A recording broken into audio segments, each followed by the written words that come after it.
The driver, a 17-year-old from Ross Trevor and a 17-year-old from Athelston, both died at the scene. There have now been 30 lives lost on SA roads so far this year. The Coalition is defending its new promise to let first home buyers access their superannuation to help cover the cost of buying a home. The policy would allow people to withdraw up to $50,000, with the investment to be returned to retirement savings once the house is sold. Labor and union-controlled super funds claim the idea is flawed and will drive up property prices. Housing Minister Michael Sukkar says the criticism is largely coming from those in the superannuation industry. There are many in the industry who see the money as theirs to control, and they don't like people having control over it. So, they're the ones that are criticising it. But no, this has received overwhelming support from first home buyer groups, from the Master Builders Association, the Housing Industry Association. The Electoral Commission is reminding people who have COVID to make a postal vote. Those who are positive have until 6 p.m. Wednesday to apply for one. After that, voting over the phone is possible. New York officials believe the gunman responsible for the death of 10 people in a supermarket in Buffalo had been planning the shooting for months. US correspondent Alison Petrowski has the latest. New York police were called in to investigate the 18-year-old suspect last year after he threatened to shoot his classmates at graduation. Identifying himself as a white supremacist, the FBI says he was not on their radar and that he managed to legally purchase 3 guns. Officials refusing to now use the name of the alleged shooter, only referring to him as inmate 157103.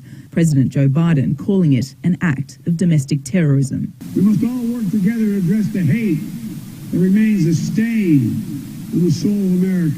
NATO's Secretary-General says the alliance would become stronger if Finland and Sweden join. Finland has confirmed its intention to join NATO, while Sweden is expected to follow suit in the coming days.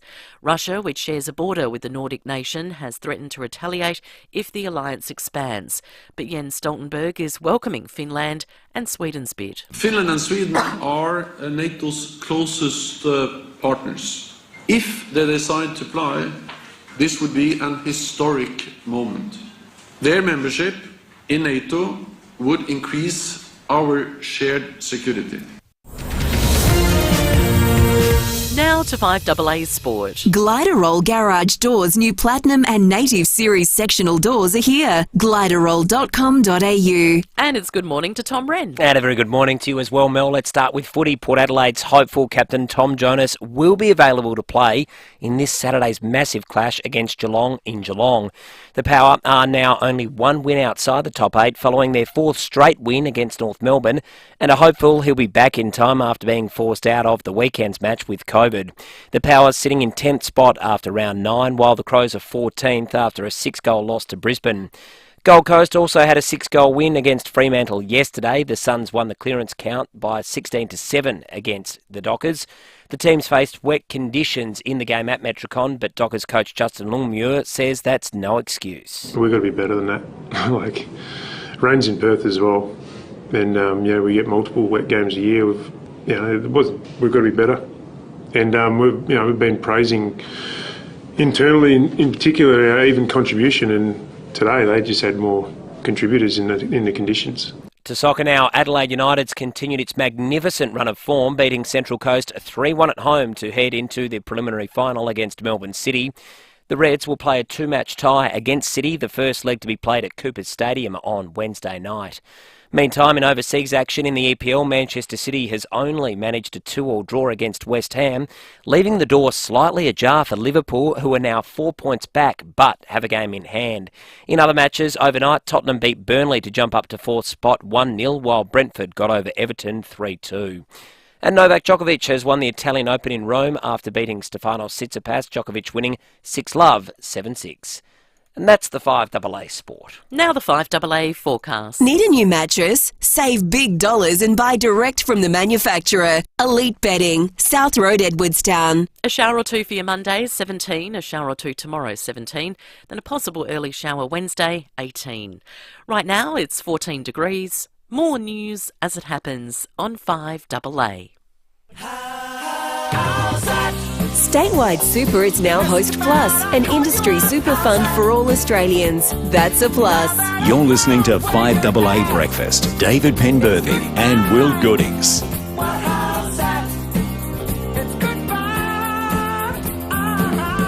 6:06, good morning to you. Welcome to Monday on 5AA Breakfast. Coming up on the program this morning, we're off to the US before 7 o'clock. We'll be chatting with Tim Lester from Channel 7. We'll get us across that horrific shooting massacre in Buffalo and the response to it now. US President Joe Biden has spoken this morning. We'll get Tim Lester to piece together all the details for you before 7. Then after 7, we will cross to the scene of the crash that claimed the life of former Australian cricketer Andrew Symonds. Mia Glover for Nine's Today Show is there with the latest. We'll bring you that. Then a little bit later in the morning, we'll take you on the campaign trail in the last week of the federal election campaign with Lucy Gray from Nine Radio and Tom Gleisner from Have You Been Paying Attention after 8:30 today. We might give listeners a chance to play their very own game of Have You Been paying attention for a chance to win a $100 Uggs to You voucher. David Penberthy, good morning to you. Good morning, Will. Good morning, listeners. I'll tell you what, if you don't own a pair of Ugg boots, get some, because yes, I'll tell you what, yesterday, crikey, it was blowing a gale. The beach went for a drive down to Aldinga to put some stuff out for hard rubbish day today, and I've never seen the beach looking that wild. Well, I have actually, but not for a very long time. It was you would have had rocks in your head to be out there on a boat yesterday. It's starting to get to that time where you look at the forecast all week, and we'll speak to the Bureau shortly, but everything's kind of just feels drizzly. Even the days when it looks like it's going to be clear, there's still a decent enough chance that we might get something, and most of this week's like that. It finds up a little bit later in the week, but it's starting to feel a little bit wintry at the moment. Yes, need the Ugg boots. Need the Ugg boots for that. I'll tell you what, I just couldn't believe the Andrew Symonds news yesterday. It's just, what a 6 months it's been for Australian cricket. It feels just bizarre, isn't it? Does it feel like there's a peculiar curse around larger-than-life characters in Australian cricket, dating back to David Hooks, Shane Warne, well, that's true. And Andrew Symonds? Like the guys that were Dean Jones, bigger than Dean Jones. Like they are the biggest. They're not just big-name cricketers, but they're a specific sort of big personality. Yeah. Each of them in their own right. Marsh is a huge personality. But at least Marsh made it into the 70s. You know what? It was still too soon. But it feels like these, and I'm not. There's nothing to that beyond it being odd. But these larger-than-life personalities being claimed well before their time. Yeah. In recent years. Yeah, and in tragedies. Warne was health related. So was Dean Jones. Dean Jones as well. But Hooks peculiar, obviously different. Like strange. In your 50s, you don't suddenly expect your heart to stop working. No. And now Andrew Symonds in a car accident. I was just thinking too about there'd be guys like a bloke like Glenn McGrath, who's super close to Warnie. Yep. Because they were such a brilliant tag team for so long, and he was really good mates with Symonds. Matthew Hayden being that category. Yeah, probably Langer as well. Yep. Adam Gilchrist. Yeah, Gilly in a big way. But I mean, it's not a pattern. It's an aberration. Yeah, but it's a pretty amazing one. It is, isn't it? It is. Last week of the election campaign, folks. 5 more days to go. What are we going to do with ourselves once it's over? No, we'll just have to go. How will you fill in all those hours of the day where you've been playing your own? Fill out the 151 seat challenge at home. Did you do that? No, I didn't do it either. No one's doing it. That's sort of what I'm saying. Oh, no, quite a few people have done it. Yeah. With a view to winning the car. I don't think they're doing it out of any burning passion for the, the contest. Well, that's sort of what I'm getting at. I don't think there's anyone that's sort of really going to find themselves at a loose end when the federal election campaign wraps up, unless you're the sort of person that hangs posters. Yeah.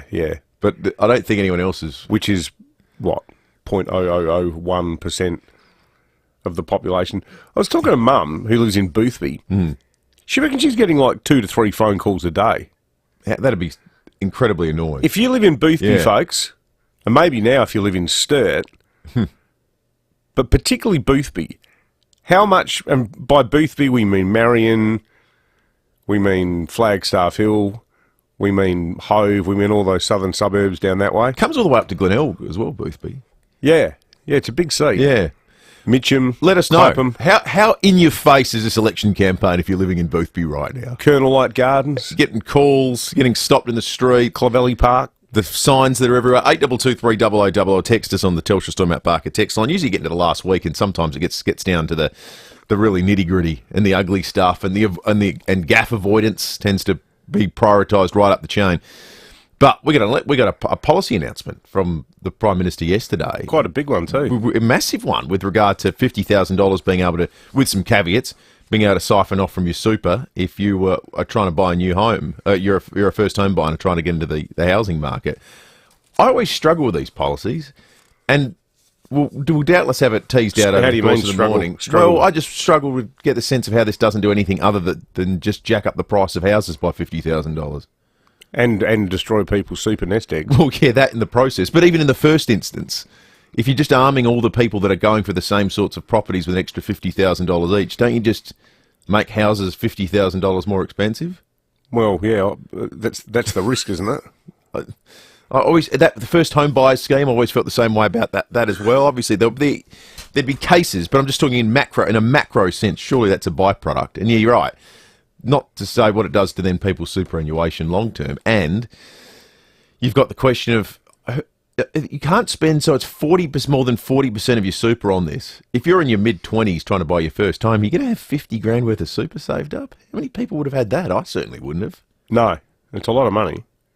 At that age. At that age? Yeah. Mark from Para Hills texted in about Andrew Simon saying, cat-like fielder, maybe only Mark Wall was better. Another sad day for Australian cricket. Yeah, good on you, Mark. One of the greatest fielders I've ever seen. There's no doubt about was that. He ever? Yeah. 12 minutes after 6, 8223 is our name. You can text us as well on the Telstra Storm Mount Barker text line 0448 08 1395. News headlines coming up next. I'm Rachel Swift, health specialist, small business owner, volunteer and Liberal candidate for Boothby. I listen and will be the strongest advocate for our community. A strong economy means a stronger future. Vote 1 for Rachel Swift in Boothby. Authorised West Meldrum, Liberal Adelaide. So why go with NRG Solar? My first contact with NRG Solar was through Michael. He had a look around the house, around the roof. We have particular problems with trees, so he assessed the situation, made some calculations, discussed the options with me.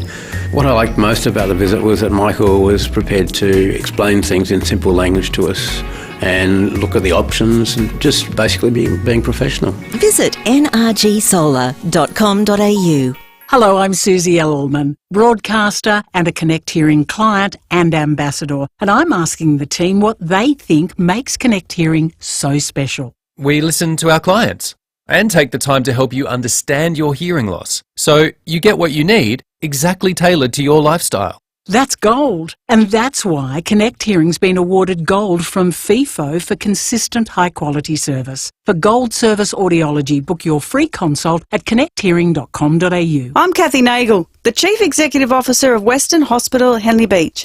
Our Western Hospital GP clinic is comprehensive and integrated into Western Hospital to serve our community's needs. Our 10 GPs all have special interests and care for you in our unique environment located within the hospital. Though our clinic is non-bulk billing, this healthcare hub caters to various needs and our patients can be referred directly to our hospital and specialists. Visit westernhospitalgp.com.au. Have you thought about where your face mask was made? Remember, not all face masks are made the same. So when it comes to protecting yourself and your family, think PPE Tech. 100% Australian owned and made. PPE Tech manufactures P2 face masks that comfortably seal to your face and filter more than 98% of particles. Now is the time to protect all Australians and support Aussie-made products. Order online to receive up to 40% off and free delivery at ppetech.com.au. That's ppetech.com.au. For over 38 years, Steinborner Automotive has always been well worth a trip. And right now, Steinborners are the place to go for top dollar on your trade-in. They will do any trade, and this month they're offering a further $1,500 bonus on all trade-ins. So go out to one of Steinborner's 8 locations for Hyundai, Mitsubishi, Ford and SA's best range of used cars. View all their used vehicles at steinborner.com.au. Steinborner Automotive. It's well worth a trip. 9 News has the experience to break the news. Made in Adelaide for Adelaide. 9 News. Statewide Super is now Host Plus, an industry super fund for all Australians. That's a plus. You're listening to FIVEaa Breakfast. David Penberthy and Will Goodings.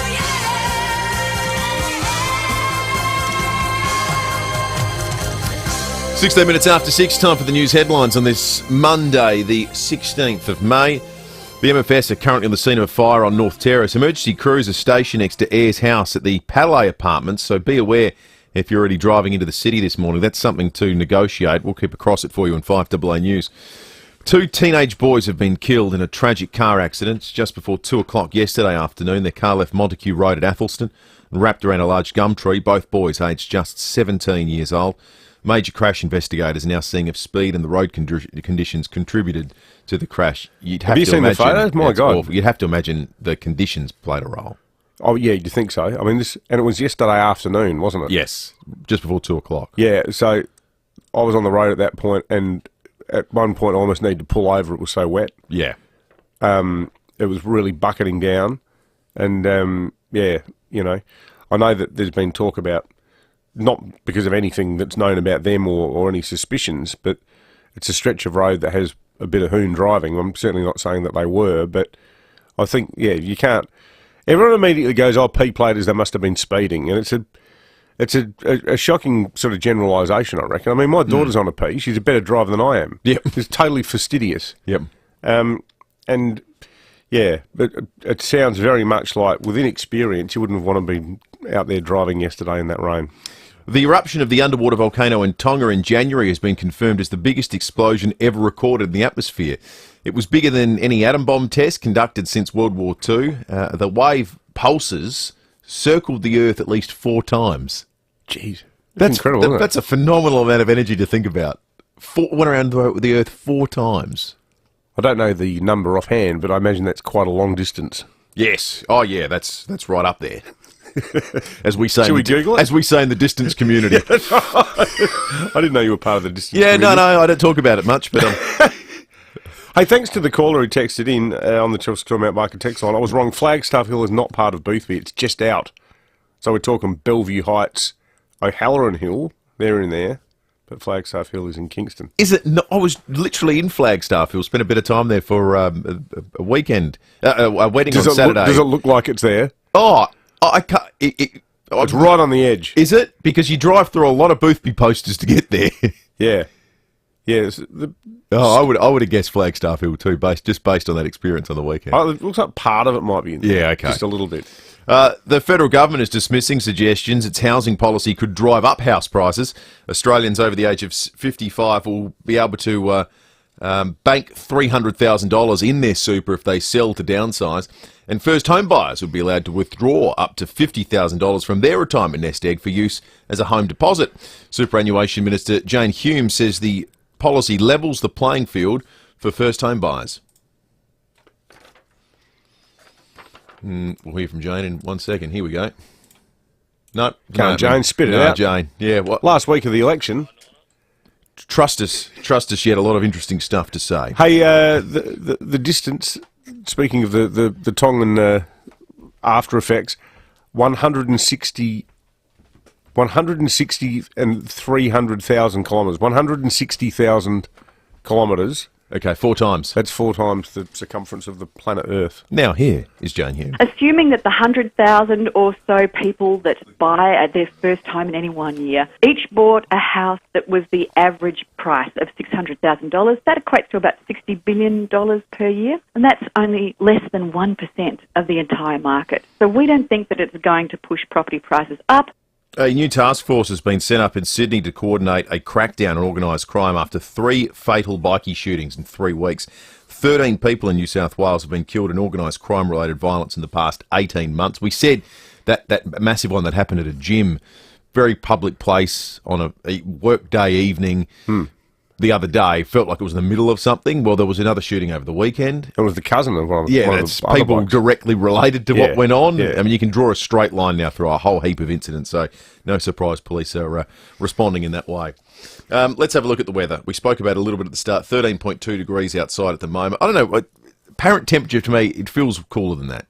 The idea that it's 13.2 out there at the moment. 17 will be the top today, so it's not going to get a whole lot warmer. Up to a mil of rain. Tomorrow, 17 and up to 2 mils of rain. 18 on Wednesday, the expected top, maybe half a mil of rain. Thursday, 18 with an overnight low of 9, so it starts getting pretty cool later in the week. Even those the weather conditions dry up a little bit. Friday 19, it's 21 for Saturday and 22 for Sunday. Tom Wren is in the 5AA Breakfast studio with us, thanks to Glyderol Garage Doors, adding strength, safety and style to South Australian homes for over 40 years. Glyderol.com.au. Morning to you, Rennie. Morning, Will. Morning, David. I hope you had a great weekend. I heard you talk on the... It was good, thanks, Tom. Marred only by my decision to watch the football on Saturday. Well, yeah, I called the action. I've got to say, as you know, Will, it's always entertaining calling with Rowie, but there was a period at the end of the first half where he literally took the cans off and said, I can't do this. And he walked out of the box and he stopped calling for the last, I reckon, 2 minutes of the first. He was so upset with the umpiring. I've got to say, can I? The Crows deserve to lose that game, and they deserve to lose it by the margin that they did. But I was just saying to Will during the ad break, mates of mine in the state who barrack for like Carlton, North Melbourne, they were sending me texts during that game going, mate, how you going? Like... that 50-metre penalty free paid against Rochelle and McHenry. The free kick to Lions before the McHenry 50 was questionable at best. But the one where Rochelle was just standing there with a split second, it was like... And none of this is complaining about the result. It's complaining about the game. Like, how can they defend that crap? Yeah, I think with that one, it was... I was with Bix at the time. It was because the umpire called stand and Rochelle went to run off. And because apparently once you say stand, so technically by the letter of the law, but Rowie was saying there's no fuel for the game. Let's just change the name of the game then to Simon Says. Yeah. Yep. Because what happened in that... It wasn't a passage of play. It was a bloke standing there going, what's happening? And they get a free and they get a goal from that.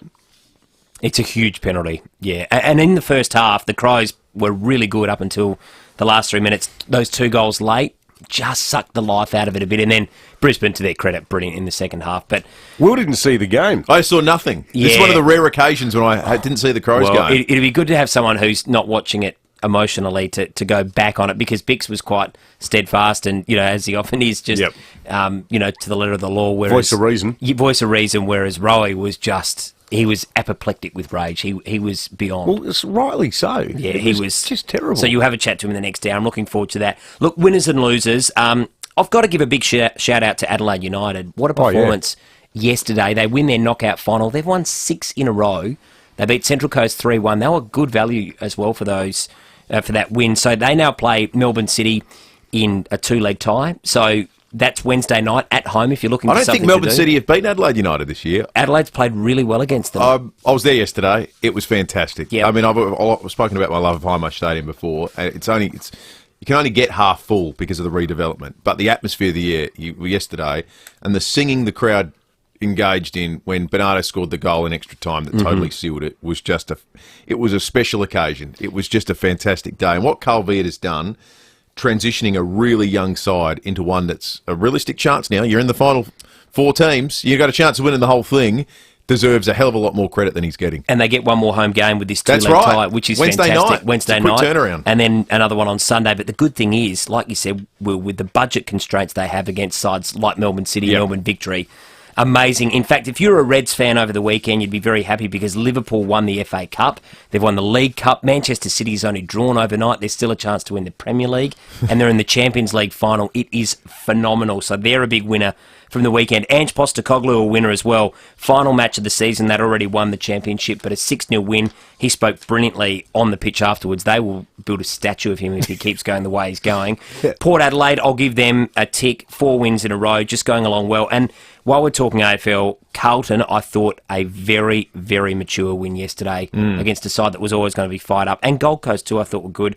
The state team, they had a win yesterday as well, so I'll give them a tick for a win. Novak Djokovic, first tournament win in 6 months. He gets a tick. Losers, the Thunderbirds, unfortunately, 14-goal losers to the Swifts. And you boys touched on it at the top of the show. I mean, of course, you know, our thoughts go with the family and close friends of Andrew Symonds, but the whole sporting community lose another great Australian icon. So very, very sad news over the weekend with the passing of Andrew Symonds. Certainly was. Certainly was. And as we were saying at the start, Tom, it's just been a shocking run for cricket, hasn't it? It's terrible, isn't it? You know, we had Dean Jones first and then Rod Marsh, Shane Warne and now Andrew Symonds in the space of, 12 to 18 months. Yeah, staggering. Terrible. Good on you, Rennie. Thanks, boys. Good stuff. Glyderol Garage Doors, adding strength, safety and style to South Australian homes for over 40 years. Glyderol.com.au. Some text coming through on the Telstra Storm Out Barker text line. Rita at Campbelltown says, regarding what you said last week, and I think she's referring to a breaking it up you had, David, says about the attention the seat of Sturt is getting from volunteers. I've never seen so many call floats along the major roads and side streets. Labor, Liberal, Greens, the Australian Democrats even. And we're talking about the Senate too. Rita at Campbelltown, thank you for that update. I reckon you've hit the nail on the head there, Rita. I think what's happening too, like I was talking to someone about the seat of Kingston, where the Liberal candidate there, her profile on the website, I can't even remember her name, says something like, let's call it Beryl Stringbag. There's a photo, and then it says, Beryl Stringbag is the Liberal candidate for Kingston. I saw that. Have you seen it? I have seen that. Yeah. Short on detail. Short on detail, but, detail can trip you up. Just ask the Liberal candidate for Mayo. But so for the major parties, Kingston is not a contest. Mayo's not a contest. Adelaide isn't a contest. Hindmarsh isn't a contest. Macon isn't a contest. So as a result, all the effort and energy that's normally spread across at least 5 or 6 seats is just going into this completely nutso bongo assault on Boothby and Sturt. And it seems to have been engineered by a lot of people who think maybe this is the sign that will win us the election. But the other problem too is like all these yahoos at the CFMEU are getting involved as well. Yeah. The most annoying posters are theirs. Like all those ones that you see saying Libs tell fibs. And the other one of Morrison like he's some transvestite Pauline Hanson one. But that's actually an anti-Pauline Hanson ad, isn't that one? Isn't it? If a vote for Pauline Hanson is a vote for Scott Morrison? Yeah. What does that even mean? I think that means I assume it means if you follow their how to vote cards, you'll end up with a local Liberal candidate. But who would have put that up? Who cares about One Nation preferences that much to make a... Yeah, I don't know. Get a life, people. But I've seen Stavey polls that have got like 5 or 6 posters on them in like Marion and Mitchell Park. It's incredible. 28 minutes after 6. What have you seen out there, folks? Last week of the federal election campaign, how much have you been hassled by pollsters and other things? 8223 text us on the Telstra Storm Out Barker text line. Back in just a moment. Driving into the forest, there was this trail of tiny crabs along the beach. We stopped for a photo at the house where Nan grew up. It's in the middle of this epic storm. We quickly shut the sunroof before getting hot chips on the way home. Memorable moments start with the end of financial year Mazda moment. From the stylish and sophisticated CX-30 to the luxurious, spacious CX-9. Ask your dealer about impressive value across the Mazda SUV range and make the most of every journey. 1 in 4 Australian women experience domestic violence in their lifetime, and after years of COVID-19 lockdowns and restrictions, that number is likely to be even higher. It's no wonder domestic violence is the leading cause of women's homelessness in Australia. This year, by supporting the Salvo's Red Shield appeal, you can help women and children to find a way out of violence and a way back into a safe and stable life. With your generosity, the Salvos can walk alongside women for as long as it takes, providing crisis accommodation, longer-term housing support, warm meals, financial assistance and community support. Donate to the Red Shield appeal today at salvationarmy.org.au and help the Salvos leave no one in need. Pay back Liberal and Labor's $1 trillion of debt with the UAP's 15% iron ore export licence on Asian manufacturing. Vote 1, United Australia Party. Authorised by Clive Palmer for the United Australia Party, Brisbane. I'm Kathy Nagel, the Chief Executive Officer of Western Hospital at Henley Beach. We're extremely proud to offer our consumers a comprehensive healthcare hub supported by some of South Australia's most experienced surgeons and physicians. Pharmacy, radiology, physiotherapists, and a cafe that serves as a great meeting venue are just some of the services that ensure you'll never have to leave the building. All the care you need under one roof. For more information, visit westernhospital.com.au. Do you know what to do if you can't make it on election day? You may be able to vote at an early voting centre or apply for a postal vote. The federal election will be held on Saturday the 21st of May. All Australian citizens aged 18 years and over must vote. COVID-19 safety measures will be in place. Your vote will help shape Australia. To check early voting options and eligibility or to find your nearest polling place, go to aec.gov.au. Authorised by the Electoral Commissioner, Canberra. 5AA Breakfast is streaming live right now. To watch, simply head online to 5AA Facebook or search 5AA on YouTube. This is Adelaide's 5AA. A shower or two and 17 today with the 6:30 news. I'm Mel Usher. Woken with a stiff neck or sore back? Get a Physio Extra appointment today. 6 locations, physioextra.com. 100 people were evacuated from a city building this morning. A basement fire broke out at the Palais Apartments on North Terrace around 5 a.m. Nicole Ely from the MFS says it took under half an hour to extinguish. Police will investigate the fire's cause. Damage to the basement is minimal as the fire occurred in a concreted area. The state road toll for the year has jumped to 30. Two 17-year-old boys were killed yesterday when their car left Montacute Road and hit a tree at Athelston. The pair passed away at the scene. It's National Road Safety Week. Minister Joe Sockarch says over the past 5 years, 486 lives have been lost on SA roads. The impact of road trauma can last a lifetime. It's not just the deaths on our roads, of course, that impact people, but it's the significant injuries and the lifelong injuries that might occur. So everyone's choice matters. Everyone's decision matters, and this is the week that we really need to take stock of that and think about our own choices this week. Investigators are still working to determine what caused the weekend crash that killed former cricketer Andrew Symonds. The 46-year-old died when his four-wheel drive rolled in Queensland, 30 k's outside of Townsville. Reporter Mia Glover is at the crash site in Harvey Range, where tributes are being laid for the all-rounder. His death has absolutely sent shockwaves right throughout the Aussie cricket community, but also the global cricketing community. He was known as being a bit of a larrikin on and off the pitch, and also known for those dreadlocks and those zinced up lips. Experts are warning the PM's plan to allow superannuation to be used for a first home purchase could make the housing crisis worse. If the government is re-elected, people would be able to use a share of their super to buy their first home. The investment then returned to their savings once they sell the property.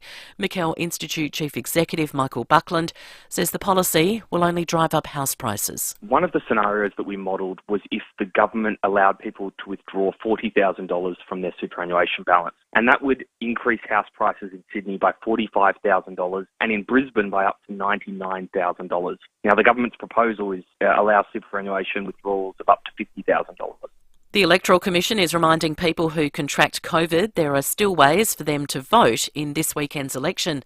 Clinton Maynard has more. More postal votes will be made at this week's federal election than in any other election before. 2.5 million applications have been made so far. People who are positive to COVID can make a postal vote as well, but they need to apply by 6 p.m. on Wednesday. After that, a vote via the phone is possible. Now turning to 5AA Sport. Gliderall Garage Doors, adding strength, safety and style to South Australian homes for over 40 years. Gliderall.com.au. Here's Tom Wren. Thank you, Mel. The Crows and Port Adelaide will recover today following their round 9 matches. Mixed results for both sides, with the Power keeping touch with the top 8 with a 69-point win. That came against North Melbourne on Saturday, but the Crows slumped to a third straight loss against Brisbane, going down by 36 points at home on Saturday night. 3 games to wrap up the round yesterday. Gold Coast 6-goal winners against Fremantle. Carlton got over GWS by 5 goals, while Melbourne smashed West Coast by 74 points in the late game. D's midfielder Cade Chandler could be suspended though over a tackle which left Luke Foley with concussion. Speaking after the win, coach Simon Goodwin says Chandler was in a difficult situation. He's a chase down tackle. He's coming from a long way away at speed with a lot of momentum, and obviously we really feel for the lad. But Cade's credit, he's pretty upset about it. But I think in the end it's a big chase down tackle that in the end has had a bad impact. Meantime, the SA team has beaten WA by 4 points in a thriller at Optus Stadium yesterday. To soccer now, Adelaide United has moved into the semi-finals of the A-League competition following a brilliant 3-1 win against Central Coast. The Reds will now take on Melbourne City. Overseas, Sam Kerr has scored 2 goals in Chelsea's Women's FA Cup final win over Manchester City, Chelsea winning 3-2 after extra time. Manchester City, meantime, on the men's side has been held to a 2-2 draw against West Ham. City's lead at the top of the table is now 4 points over Liverpool, who have a game in hand and play Southampton on Wednesday morning. And in the NBA playoffs, it's half-time in the deciding Game 7 between the Milwaukee Bucks and Boston Celtics. The winner will move into the Eastern Conference Finals, and currently it's the Celtics leading by 5 points at half-time. And that's the 5AA Sport. Now the 5AA forecast. Need a new mattress? Save big dollars and buy direct from the manufacturer. Elite Bedding, South Road, Edwardstown. A top of just 17 today with a shower or two, the same tomorrow, and then a possible early shower Wednesday, and 18. Right now it's 13 degrees. More news as it happens on 5AA. Come on, rise and win. Statewide Super is now Host Plus, an industry super fund for all Australians. That's a plus. You're listening to 5AA Breakfast. David Penberthy and Will Goodings. Hit your right to the end of the highway where the neon's trying to wood. Come on, rise and win. 24 minutes to 7. Tim Lester in the US before 7 o'clock. Then after 7 today, we'll take you on the federal election campaign trail. Lucy Gray from 9 Radio will join us. I think she's been embedded in the Albanese camp over the course of the last couple of weeks. Less than a week to go now. People go to the polls on Saturday. I wonder if it's easy being embedded with Albanese. Oh, God. Don't even. What about that bucket ad? My God. Oh. How bad is it? Is it so bad it's good for the Libs, though? I reckon it's one of the most annoying election ads ever. Yeah, it is. There's a hole in your budget, dear Labour. No, it's terrible. Labour. But also, didn't we have this debate about that annoying Nick Xenophon ad, and everyone was like, oh, no, it's very clever because you'll remember it. Yeah, and no one voted for him in the end. Yeah. Yeah, so maybe the old advertising maxim about the power of annoying advertising doesn't hold true for political ads. I wonder. Yeah, I think. Well, you tell us, well, we'll folks. find out on Saturday. Yeah, that's right. 822 Text us on the Telstra Stormont Barker text line. What's more annoying than that ad? What ad is more annoying than there's a hole in your budget, dear Labour? Even singing it, I feel like we should stop. Nails on a blackboard. We should stop. Anyway, let's talk about this. There's always a joker, that's the rule. But fate deals a hand, and I see the joker is me. It's the opening theme for Catherine Kim, and a lot's been made and said in the media about the house that will be no more, the house at Fountain Lakes, as it's known in the show. It's actually Patterson Lakes, southeast of Melbourne, about 35 k's southeast of Melbourne. It's being renovated. Largely, it's been torn down and taken apart.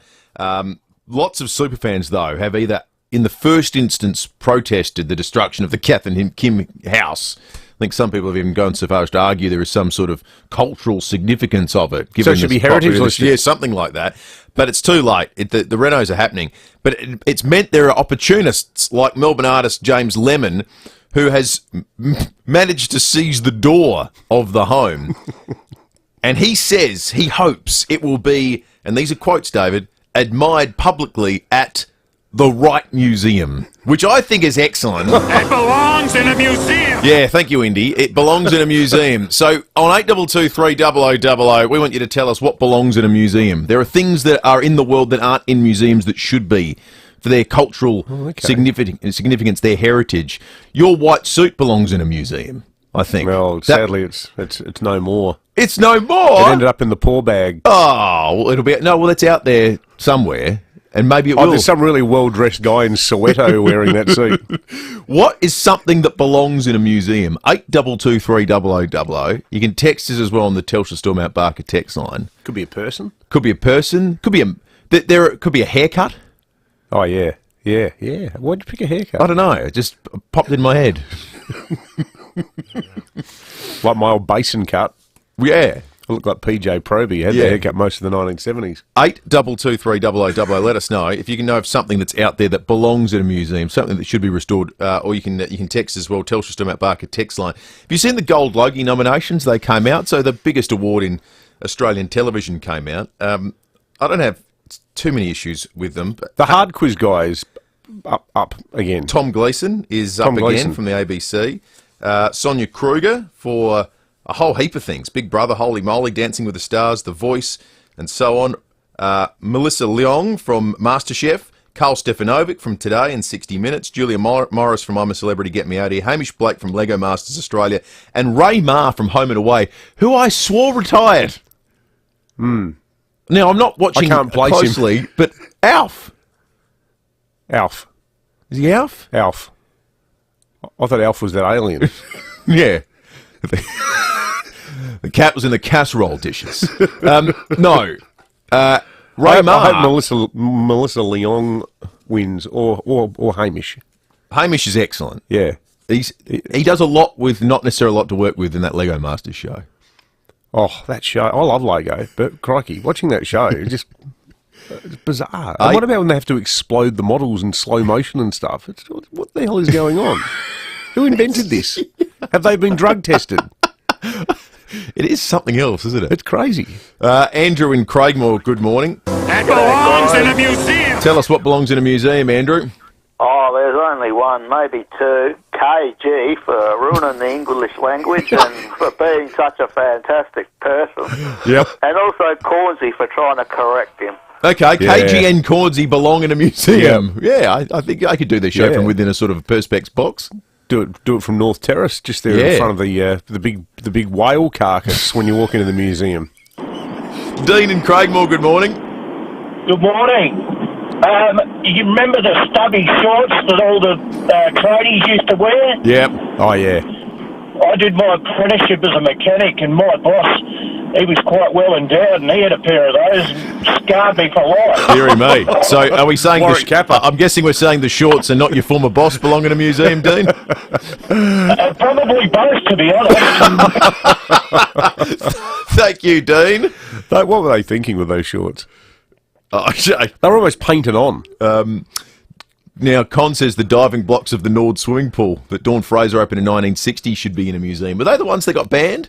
Were they the dangerous ones? No, that was the diving board. Okay. The block, I think the blocks are okay. The blocks are okay. To your question about haircuts, Will, someone said the man bun needs to be in a museum.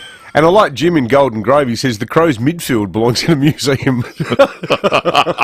I think Jim's a Crows fan too. Yeah, I think that sounds like a long-suffering Crows fan. Paula on Facebook says carbon paper belongs in a museum. Carbon paper? Does anyone use carbon paper anymore? Well, what are they used for credit cards? Yeah, and it was used for receipts. Yes. I know this because my grandfather, Dad's dad, he owned the general store in Stirling, and after he died, we're going through his stuff in the shed, and there was this box of shopping lists. Harris Stores was the name of the general store on the main street of Stirling, and it was all carbon paper. And as kids, we were fascinated by it because you'd write on it, and then you'd turn it over, and you'd had a duplicate copy. So it was for doing orders. Yeah, you'd go to the shops and the shopkeeper. Anyone out there still using carbon paper? Do let us know. I reckon there might be some people, like, you see I don't know why I thought people of this, still have the there's a little credit card shoe repair machines. store on Jetty Road at Glenelg that looks like nothing inside has changed there since the 1950s. Like, there's businesses like that where there might be someone who still uses carbon paper. Gabrielle from Hendon says still use carbon paper for receipts at the local basketball club. Good on you. Good on you, Gabrielle. There you go. Mick says gold logo for Scott Ryan in his role as Ray Shoesmith in Mr. In-Between. Mick, that's niche, but I'm 100% on board with you. He is superb. He wrote the show. It's terrific. Quintessential Australian crime drama with a sense of humour. Mick, I love it.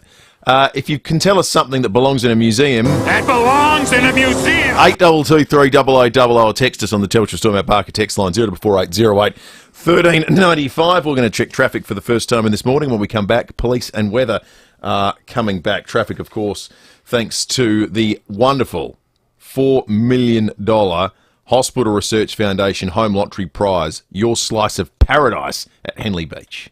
Good morning, boys. At Channel Pond's got a burst water main this morning. North East Road near South Power Road, speeds reduced at the moment. At Belair, another burst water main. Belair Road near Briar Avenue, speeds reduced there as well. And in the city, North Terrace is down to one lane at Frome Road due to a fire. That's inbound. Keep that in mind if you're heading into the city this morning. Busy at the moment, South Road through Edwardstown, and we've got cameras Anzac Highway, Plimpton, and Military Road at Westlake Shore. With wireless Apple CarPlay, the Isuzu D-Max is born to rock. Visit your local Isuzu Ute dealer to find out more about the Isuzu D-Max. Adelaide's most accurate traffic on 5AA. You deserve to enjoy doing what you're passionate about. Gardening, for example, or walking to keep fit. So if your body is stopping you from enjoying the life you want, come and see us at SportsMed. Our Stepney Healthcare Hub includes our own hospital, orthopaedic surgeons, doctors, physios and podiatrists, so we can see to your care from diagnosis to rehabilitation all in one place. Easy.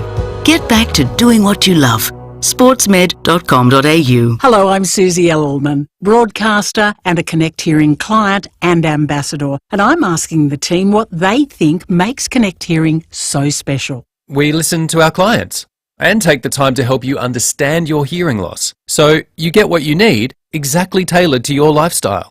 That's gold, and that's why Connect Hearing's been awarded gold from FIVEaa for consistent high-quality service. For gold service audiology, book your free consult at connecthearing.com.au.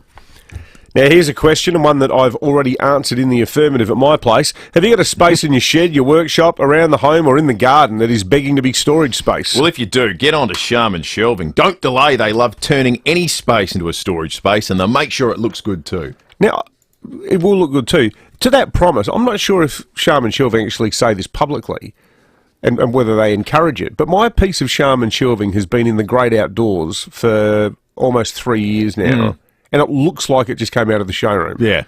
There's no rust on it, there's no amazing. marks on it, it's just sitting there like a Sherman tank. So well made. The great thing too, it's so easy to deal with Bill and Christine at Sharman Shelving, because they'll come to your house, you go to your office, your workshop, you come around to your yard like me and say, that's where I want it. Then they'll design, deliver and assemble the perfect storage solution in a great range of colours. Are you suggesting they may have missed a trick? They could be called Sherman Shelving. Sherman Shelving.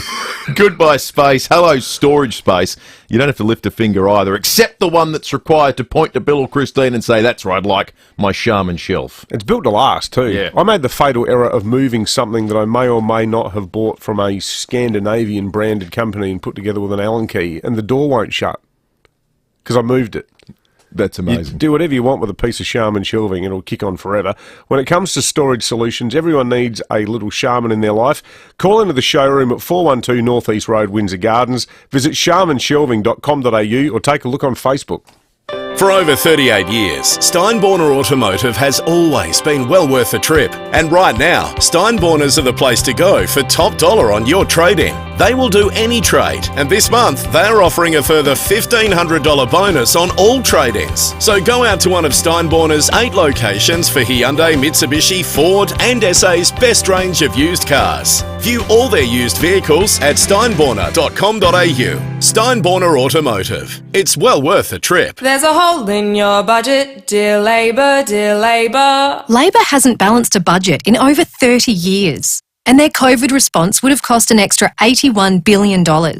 Labor didn't even cost their health policy and can't say how they'd fund billions of extra spending in their platform. And that means More taxes are coming, more taxes, more taxes. There's a hole in your budget, dear Labor, a hole. it won't be easy under Albanese. Authorised by AHO's Liberal Canberra. 9 News has the experience to break the news. Made in Adelaide for Adelaide. 9 News. Statewide Super is now Host Plus, an industry super fund for all Australians. That's a plus. You're listening to 5AA Breakfast. David Penberthy and Will Goodings.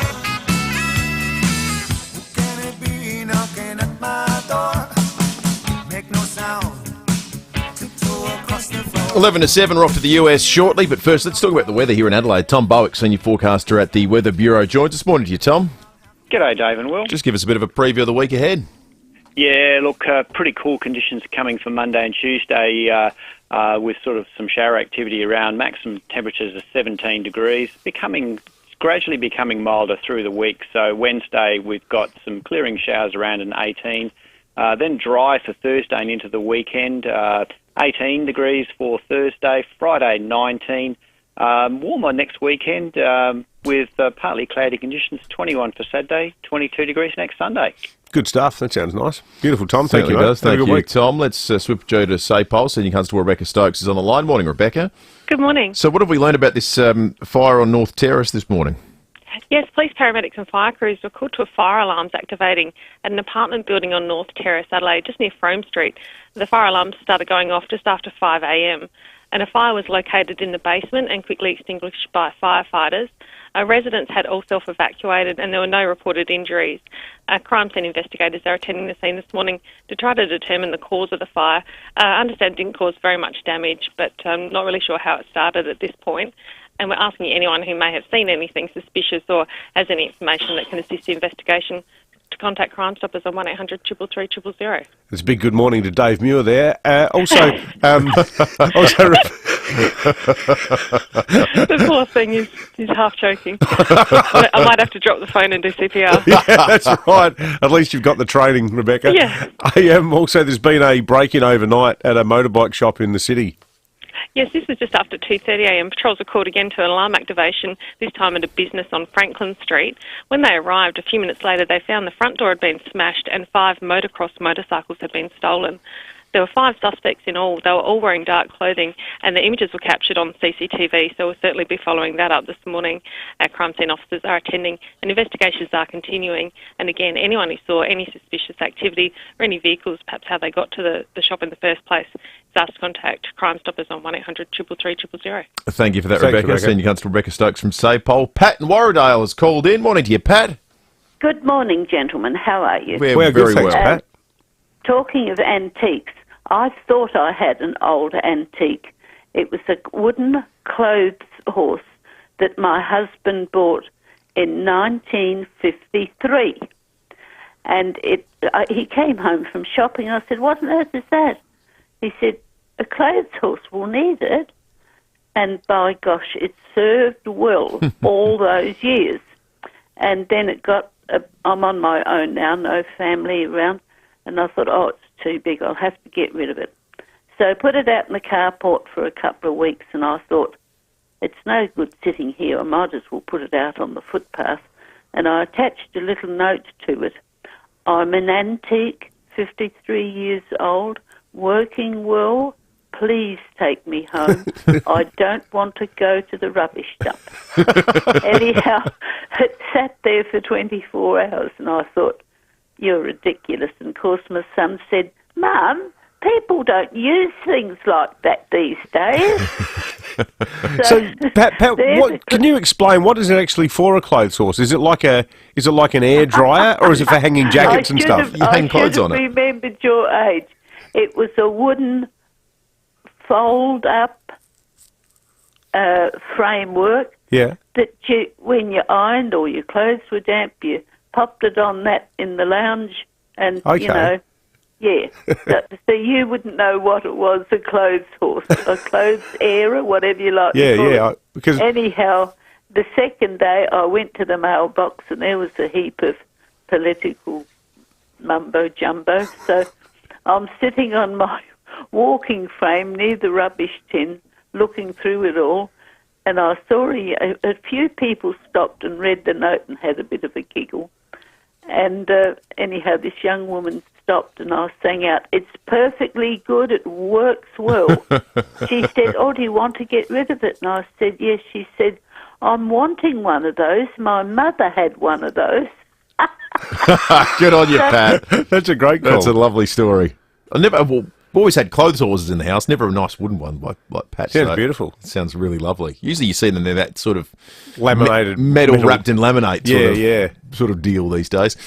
6 to 7, 8223 0000 is our number. You can text us as well on the Telstra Storm Out Barker text line if you want to be part of the program, raise any issue you like. We'll get to some of your contributions in just a moment. Did you know that South Australia is home to the world's largest cattle station at 24,000 square kilometres, and a Creek station is bigger than Belgium? True. And did you know that Automasters can carry out manufacturer's logbook servicing and stamp your books without voiding your warranty? Also true. So switch and save on logbook servicing, repairs, brakes, aircon and more. Automasters, one of Australia's fastest growing automotive service and repair groups. Call 1300 Automasters. Great service guaranteed. We'll make the first $30,000 paid on a home loan tax deductible each year and restore the great Australian dream to a young generation that currently have it taken away from them.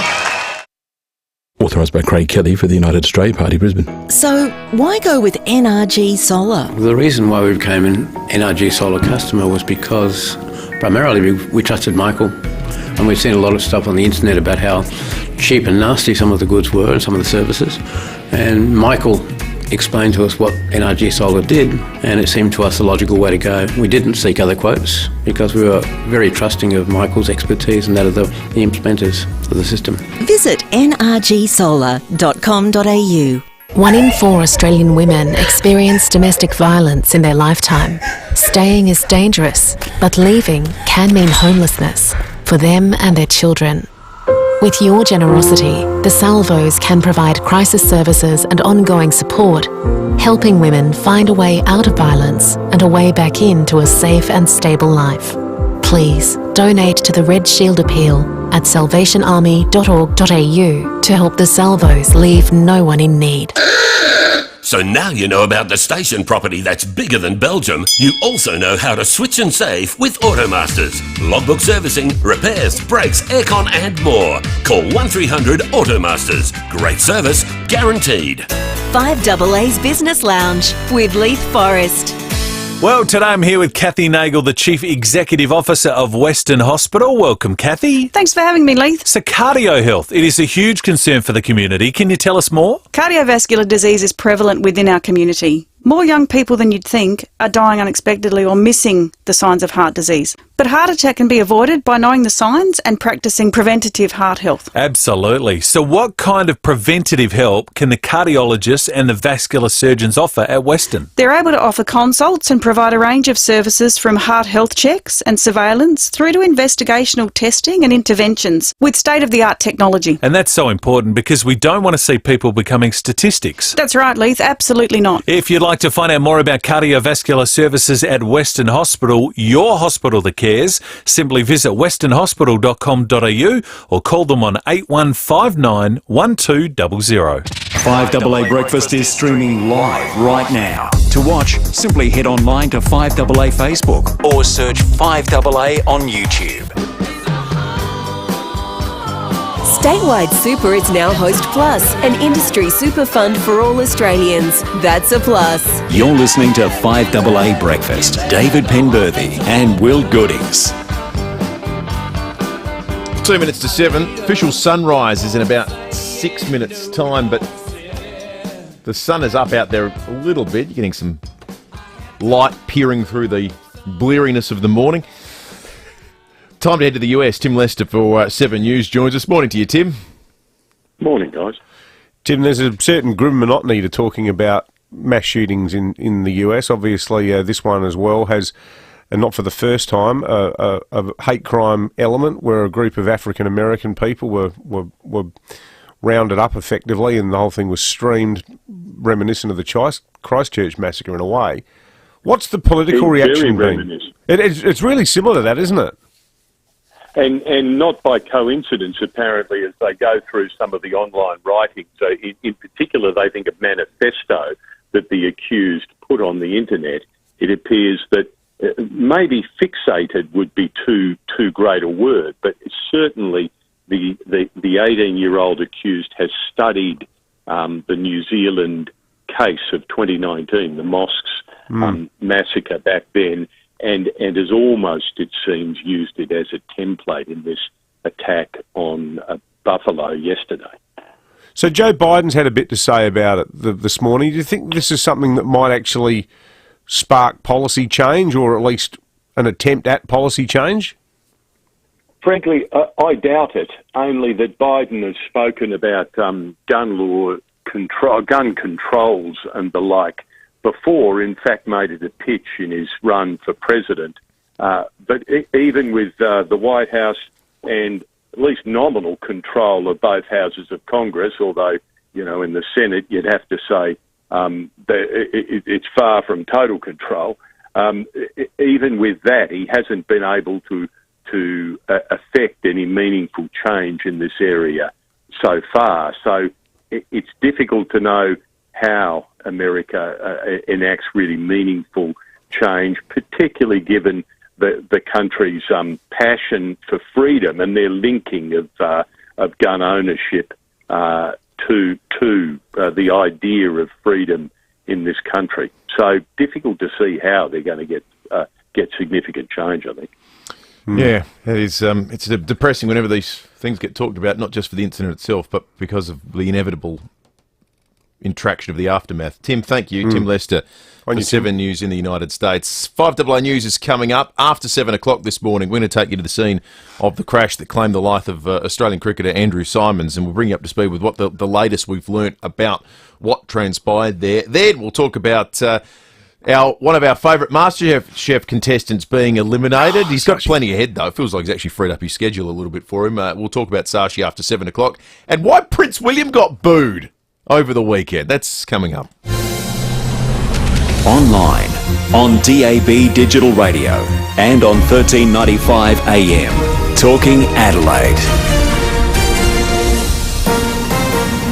This is Adelaide's 5AA. A shower or two and 17 today with the 7 o'clock news. I'm Mel Usher. Hydrotherapy at Physio Extra Marion has individual sessions and classes claimable on private health and NDIS. A basement fire broke out at the Palais Apartments on North Terrace around 5 this morning. 100 people were evacuated. It took less than half an hour to put the fire out, and the damage is minimal. The cause is yet to be determined. There's been a smash and grab at a motorcycle shop in the city. Senior Constable Rebecca Stokes says the business on Franklin Street was targeted around 2:30 this morning. The front door had been smashed and 5 motocross motorcycles had been stolen. There were 5 suspects in all. They were all wearing dark clothing and the images were captured on CCTV. A double fatality at Athelston has pushed the SA road toll for the year to 30.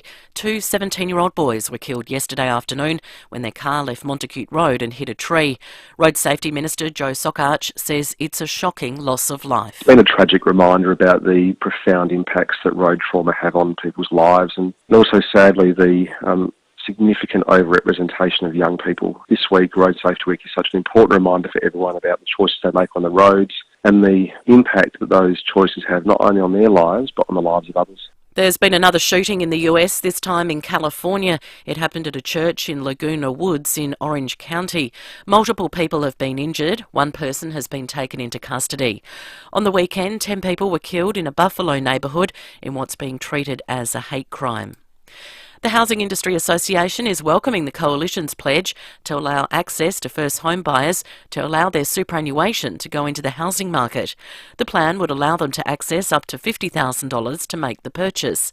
HIA Managing Director Graham Wolfe says once that first home is sold, they'll be in a much stronger financial position. They'll replace or repay back their own money into the superannuation scheme. So they'll have the best of both worlds in retirement. They'll have their own home that they own and they'll have their own superannuation savings. People who test positive for COVID this week are being urged to organise a postal vote. Clinton Maynard reports. A positive COVID test and 7 days in isolation doesn't mean a vote in this week's election isn't possible. The Electoral Commission is urging those who are positive to organise a postal vote. Applications are open until 6 p.m. Wednesday. People who test positive after that will be able to vote via phone. 2.5 million postal applications have been made so far. 1.6 million postals were cast at the 2019 election. Now turning to 5AA Sport. Gliderroll Garage Doors' new Platinum and Native Series sectional doors are here. Gliderroll.com.au. And it's over to Tom Wren. Thank you, Mel. Port Adelaide is hopeful captain Tom Jonas will return for Saturday's big clash against Geelong in Geelong. Jonas missed against North Melbourne due to COVID but comes out of isolation on Thursday. The Power has some selection calls to make this week, with Trent Dumont also coming out of isolation, while Charlie Dixon and Orazio Fantasia will be pushing for a return to the side. Well, Adelaide United's stunning form has continued following a 3-1 win against Central Coast in their elimination final at Cooper Stadium yesterday. The Reds are now into the semi-final, where they'll take on Melbourne City in a 2-leg tie. Meantime, in overseas action, Manchester City's been held to a 2-2 draw against West Ham in the EPL. Brentford beat Everton 3-2. Tottenham had a 1-0 win over Burnley. Leicester smashed Watford 5-1. Leeds and Brighton played out a 1-1 draw, as did Aston Villa and Crystal Palace. To tennis now, Novak Djokovic has won the Italian Open in Rome over Stefanos Tsitsipas. Craig Gabriel reports. It took Djokovic less than 90 minutes to beat Tsitsipas 6-love, 7-6. It's the first time the Greek has lost a 6-love set in a final. For Djokovic, it's his first title since last November, and not since 2018, as it taken him so long to win his first event of his season. It's his 6th title in Rome, his 18th on clay, 38th at a Masters 1000, and 87th career title. It's also his 1001st first career match win. The Adelaide Thunderbirds have slipped to 7th on the Suncorp Super Netball ladder after suffering a 54-40 goal loss against the New South Wales Swifts. The result leaves the T-Birds with a 3-6 record. And a brilliant result for Australian golfer Minjee Lee, taking out the Founders Cup in New Jersey to win the LPGA event by 2 shots ahead of American Lexi Thompson.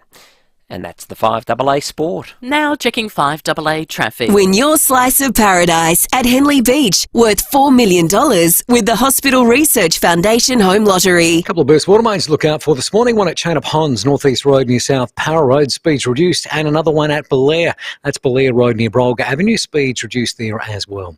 Tatachillo, works causing delays both directions on Main South Road near Malpas Road, speeds at 40. Busy at the moment, South Road through Edwardstown with cameras Bradley Grove Mitchell Park and East Avenue at Clarence Park. Delicious 100% clean Mexican food. Enjoy a Guzmani Gomez burrito or bowl for only $9.90. Yes, just $9.90 when you order through the GYG app. Adelaide's most accurate traffic on 5AA. Now the 5AA forecast. Need a new mattress? Save big dollars and buy direct from the manufacturer. Elite Bedding, South Road, Edwardstown. A shower or two and 17 for your Monday, a shower or two tomorrow, 17, then a possible early shower Wednesday, 18. Right now it's 13 degrees. More news as it happens on 5AA. I heard my mama cry. Statewide Super is now Host Plus, an industry super fund for all Australians. That's a plus. You're listening to 5AA Breakfast. David Penberthy and Will Goodings. Glory be. I heard my mama cry. I heard her pray the night Chicago died. Brother, what a night the people saw. 7 after 7, we'll take you inside the campaign trail after 7:30 this morning. Lucy Gray from 9 Radio will join us. Tim Threadgold from Toop and Toop as well about the sale of the property on Watunga Street in Fulham. It looks like a castle. It's beautiful, 140 odd years old. 5,000 square metres. Spectacular. 5,000 square metres of land in the middle of Adelaide suburbia. Remarkable. Based on property prices, it might go for, I don't know, $1 billion. Yeah, what are we talking about? Do you reckon dipping into your super is going to help? I'm really keen to have this chat with Tim Threadgold because well, I reckon if they were allowed to, property developers would be salivating about it. But I would imagine the entire thing's heritage listed. And you can't put 20 townhouses on it. I would think so. Well, we started the program this morning reflecting on the yet another sad passing of one of the larger-than-life characters in Australian cricket. Andrew Symonds died in a car accident over the weekend just outside of Townsville. The site of the crash is where we'll take you now. Mia Glover for the Today Show on Channel 9 joins us. Mia, good morning to you. Morning, guys. Mia, obviously an incredibly sad story, and crikey, you know, for Australian cricket after Marshy and Warney, and not long since Dean Jones either, just a terrible loss. Have any more details emerged about the crash and what caused it? Yeah, not at this stage. I mean, it's all very much under investigation still. But this morning, now that the sun's up, we can see that there's a lot of brake marks on the road from where his car veered off before it eventually rolled. He was trapped for some time because the vehicle was actually on its roof. So there was one local who was nearby, thankfully, and was trying to pull him out and resuscitate him, but he just couldn't. He couldn't be revived, which is just so sad. But paramedics, all of the emergency services attended here pretty quickly, but at this stage, police still have no idea why he left the road. One rumour that's going around by locals is he may have swerved to miss an animal, but yeah, everything's under investigation at the moment. Can you get what's it like? What's the terrain and what's the area like? What's the nearest town? Let South Australians in on me on what this part of Australia looks like. Yeah, definitely. So it's Harvey Range Road, and we're about, I'd say, half an hour out of the Townsville CBD. It's a busy road. It's about 100 k's an hour on the road. It's only one lane per way, so if you're heading east or you're heading west. It is, I'd say it's rugged if you were to leave the road. The road itself is in pretty good nick, but in terms of how many people would be on the road, there'd be a lot of trucks at that time of night. So you think that there are some people around to see exactly maybe what happened. So I suppose police will be putting out that appeal as well to see if there was any truckies passing by doing late night deliveries or anything like that that may have seen what happened. He's a real knockabout bloke, Andrew Symonds. He loved the outdoors and, you know, he was a mad fisherman. Is there any detail about what he was actually up to out in that part of the world at that time of night? Yeah, no, not at this stage. We do know that obviously he lived in Townsville. He grew up in nearby Charters Towers. As a child, he was there for a bit. He loves North Queensland, but not too sure yet if he was obviously coming home. He was going towards Townsville, so it's just not. We're not too sure yet where he was coming from. Might have just been from another fishing trip. There's a lot of creeks and rivers inland as well from Townsville. And as you know, like you said, he loves his fishing. That was one of his main passions, that too, and NRL.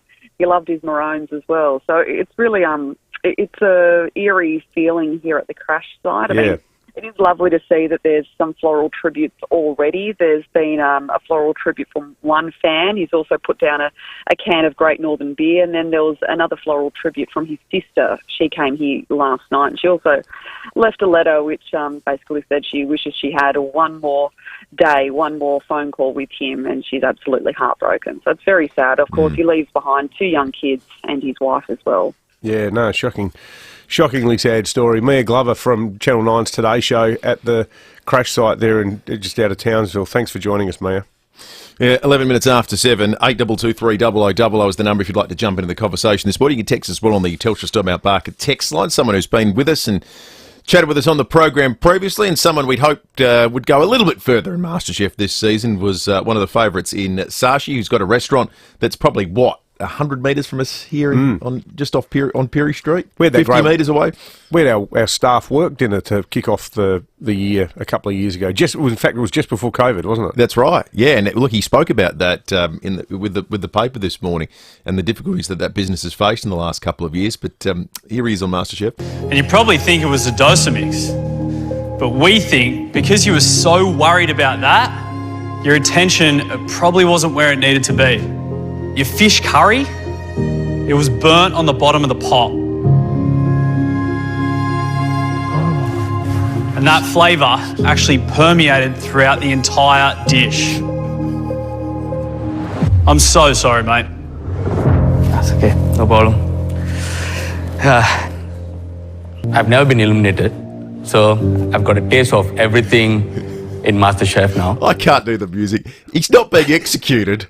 Yeah, I know. It's funny, isn't it? It's the last thing and you that's want to hear unfortunately is why that piano. Sashi's no longer with us. Yeah, that's right. He burnt the fish curry. Yes, that's right. He's got a lot coming up in real life, Sashi, too. He's opening his first international restaurant, the Pandan Club in India. India? Yeah. Wow. And in August will release his cookbook, Kampong Boy. So he's got a bit going on. I think he'll get over the devastation of the MasterChef loss. Here's a question for the listeners. Has anybody listening to this program ever successfully made dosa? Dosas are Indian pancakes, but you've got to ferment the batter. You've got to leave it to bubble away. Right. And then you've got to make it almost like a French crepe, like super thin. I've never tried it. I've eaten them. I love those things. Great breakfast dish. But watching him last night making it, I was thinking, geez, if he can't do it, I'm never going to try that.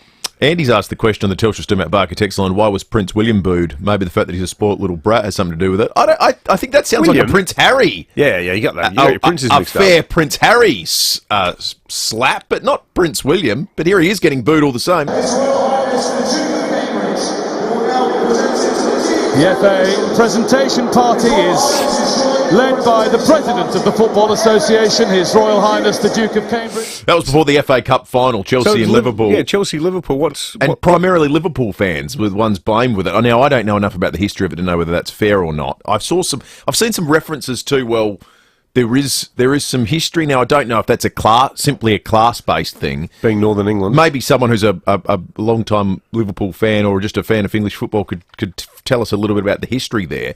Him being booed in that environment, though, I actually don't mind. And I struggle to find any Australian who takes issue with that, because it is a classic Australian cultural little element we have, that well-known people just get booed at the footy when they appear on the screen beforehand. But what's Prince William ever done to anyone? Nothing. He's the hope of the side. It's every politician or person that gets shown on the screen beforehand gets booed in Australia. So I don't think we could be too critical. It's what we do.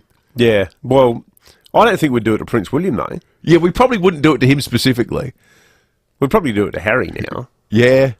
I don't know. The larrikin element of Australians at the football just like the idea of all the normal people booing well-known and well-meaning people who haven't done anything wrong. So I'm not 100% convinced the Queen wouldn't get booed. I remember the opening of the 1986 World Cup in Mexico. Miguel de la Madrid was the president. Yep. He was like a whole succession of Mexican presidents, thieving, corrupt bastard. Just had this endemic corruption, and he was speaking at the Aztec Stadium, and his wife was called Paloma Cordero, and the crowd spontaneously created a chant that went, Paloma Cordero, tu esposo es un culero, which literally translated means Paloma Cordero, your husband is a double S HOLE. Yeah, right. And because it was on Televisa, which is the government-owned channel, we were watching it at home with my family. And then, I said to my host father, is that a really rude word? He's just crying with laughter. God, I listen to what they're all saying. There's like 160,000 people in this stadium. And then suddenly it just went, boop, and the government just bleeped it all out. The whole thing. They didn't cut the feed. They cut all the audio until the crowd stopped chanting. So it's not just us Anglos who do it. I think a lot of people do it.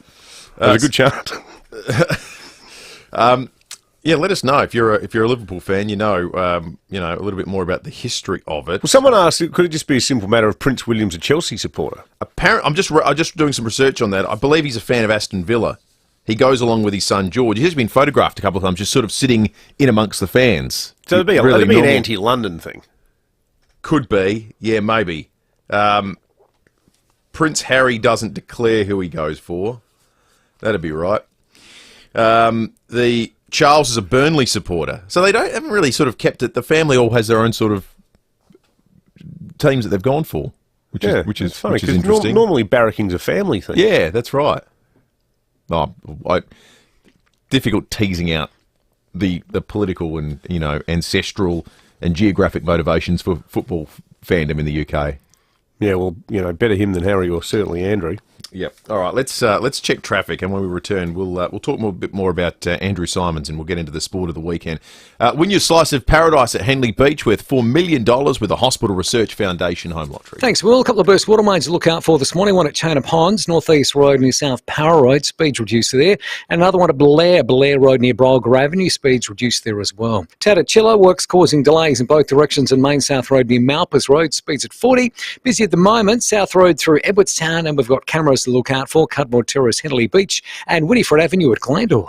Don't let your kids panic. Plan. Book their first car in for a free battery health check with Battery World. Visit the main store or book online today. Adelaide's most accurate traffic on 5AA.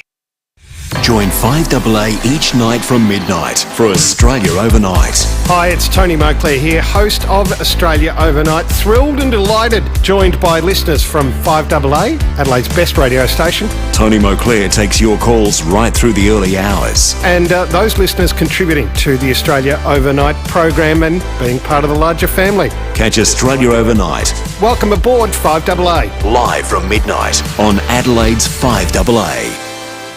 Peaceful living awaits at the 19th at West. With golf course views, tree-lined walking trails and a new cafe and retail shopping precinct, the best of the West is at your fingertips. The architectural home designs allow for effortless living. It's no surprise 19th at West is selling quickly. Discover the new collection of exclusive 3 and 4 bedroom designs today. the19thwest.com.au. Delivered by Commercial and General, proudly creating South Australian communities for 25 years. Would you like to bank $500,000? You could do just that if you get your tickets early in the Hospital Research Foundation Home Lottery. 2 early birds will each take away $500,000 in cash. There's no better reason to get in early. Your tickets also stay in the draw for the $4 million grand prize at Henley Beach. Join the fight and buy your tickets at homelottery.com.au. Licence M14166. Now, if you own or run a small to medium-sized business, you'll know that cash flow is everything. Let's face it, without cash flow, you don't really have much of a business at all. Well, how's this for a troubling statistic? 63% of South Australian businesses suffer poor cash flow due to invoices not being paid on time for the work they've already done.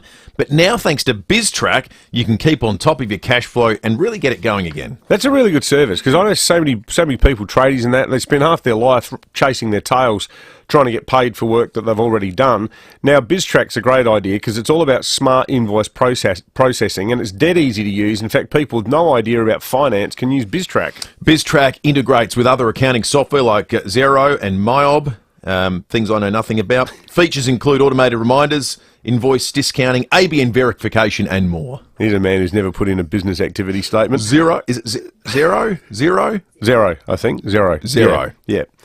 Turn on the cash flow Starts tab. with X, David. It does, that's right. Turn on the cash flow tab. Check out their excellent website, bztrack.com. Hello, I'm Susie Ellman, broadcaster and a Connect Hearing client and ambassador, and I'm asking the team what they think makes Connect Hearing so special. We listen to our clients and take the time to help you understand your hearing loss, so you get what you need exactly tailored to your lifestyle. That's gold, and that's why Connect Hearing's been awarded gold from FIVEaa for consistent high-quality service. For gold service audiology, book your free consult at connecthearing.com.au. Before you vote, have a listen to Craig Kelly's policy speech at the United Australia Party launch. Catch it on Channel 7 Flicks this Tuesday, the 17th of May at 9 p.m. Authorised by Clyde Palmer for the United Australia Party, Brisbane. 9 News has the experience to break the news. Made in Adelaide for Adelaide. 9 News. Statewide Super is now Host Plus, an industry super fund for all Australians. That's a plus. You're listening to 5AA Breakfast. David Penberthy and Will Goodings. Simple, slipping notes under the desk. Well, I was thinking about her dress. I was shy, turned away before she caught my eye. 22 minutes after 7. Usually chat with Stephen Roden right now. Book your service online at North Point Toyota to win the cost back. It is the North Point way, but he's held up with his other job, which is, of course, working with the state team as a selector for the state team who got up on the weekend. They managed to hold off the Waffle by 4 points, 10-10-70 to 9-12-66. Held him off late in the game. So he'll be pretty happy with that. Rowie, unfortunately, can't be here today. I reckon in a sort of cathartic and therapeutic sense, he'd like to talk about what transpired umpiring-wise on Saturday and sort of... It culminated on Saturday night, but I think it's been building right throughout the year. You're going to have to wait to the sports show tonight to hear what he's got to say about the state of the game. He'll be like Mount Vesuvius by the time the mic gets turned on. And I was saying this to you earlier, I hate the whole, set your clock by about round 10 when the narratives of the football season are starting to peter out. You get to the game's stuffed round on talk radio, which I think it's the most boring and predictable thing in the world. That said, right now, there are people in that camp that have never been in it before. Totally. There are fundamental problems, and Rowie's going to be must-listen-to radio tonight, so make sure you tune in to him and to that. The biggest story, though, in sport in Australia right now, though, is the death of Andrew Simons. And on the Sunday roast yesterday, KG and Tuggers caught up with Jason Gillespie to talk about the man they call Roy. We adored him. Look, I first came across Simo and I played Australian under-19s with him, and sort of our careers were, because we were similar age, so played a lot against him, a lot with him. Became really, really close mates, and he was just a guy that everyone wanted to play cricket with. Everyone wanted to catch up and have a beer with him, because he just told stories. We used to always wind him up. He was never the sharpest tool in the shed, but he used to always deflect that. And I remember my first trip with the Australian under-19 side. I arrived late in India. I was a late replacement for a couple of guys who got injured, and Simo. I didn't really know Simo at that time, and he started calling me the Trust, called the Brains Trust.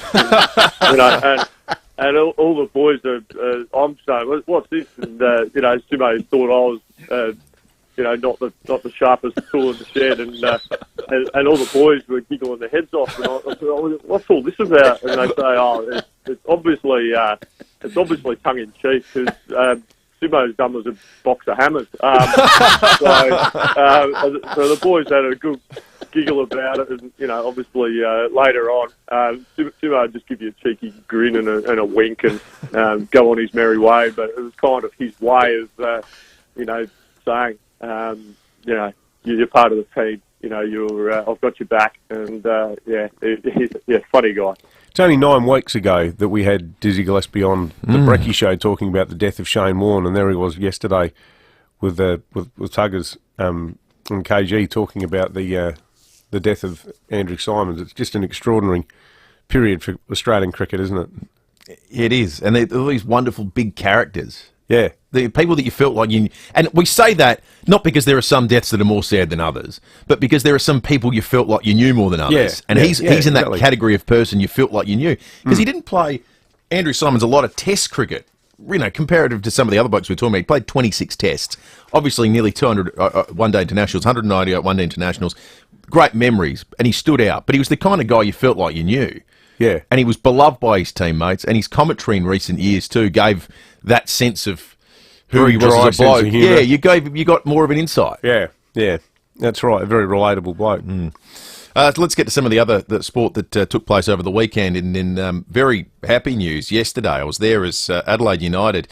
The season rolls on. The Reds continue on. They're through the elimination final and will be in a semi-final, two-legged affair against Melbourne City. But here's how it happened yesterday at Hindmarsh against the Central Coast Mariners. Coming back, that's something that Lockie Brook just has to mix up a little bit more in his game.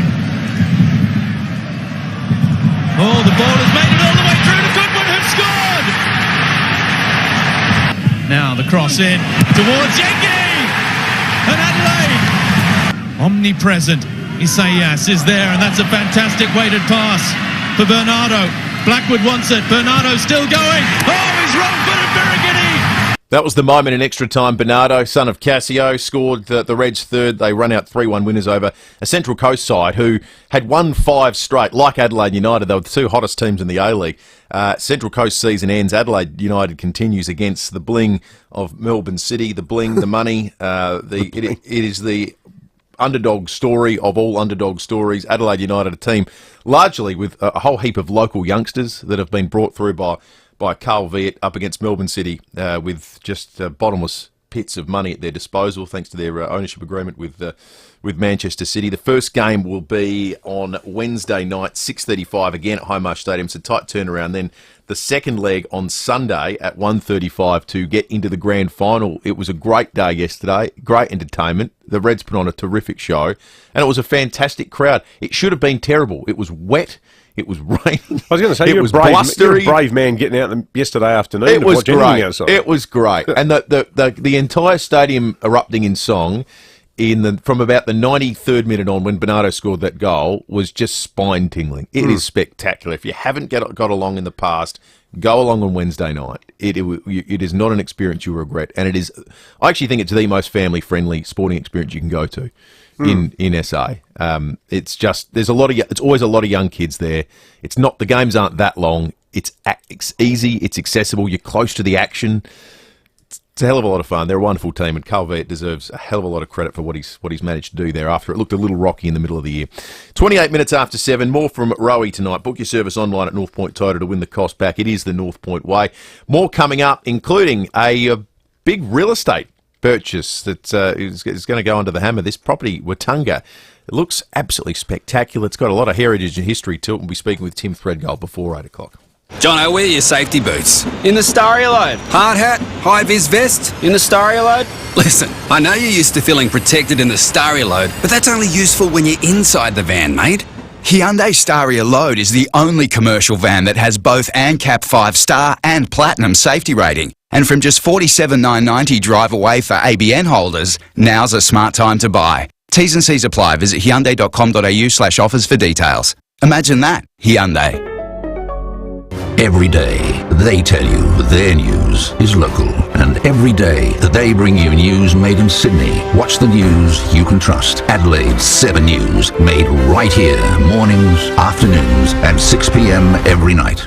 Ladies, this is a serious issue. Are you always looking for the closest bathroom because when you've got to go, you've really got to go? Overactive bladder is a medically diagnosed condition that can make you feel the need to go to the bathroom urgently, as well as cause difficulty holding on until you get there. Caruso's Wee Less is a therapeutic bladder health supplement that helps reduce the urinary incontinence and urgency associated with a medically diagnosed overactive bladder. It also supports bladder health and function, so if you want to help to control the urge, try Caruso's Wee Less today.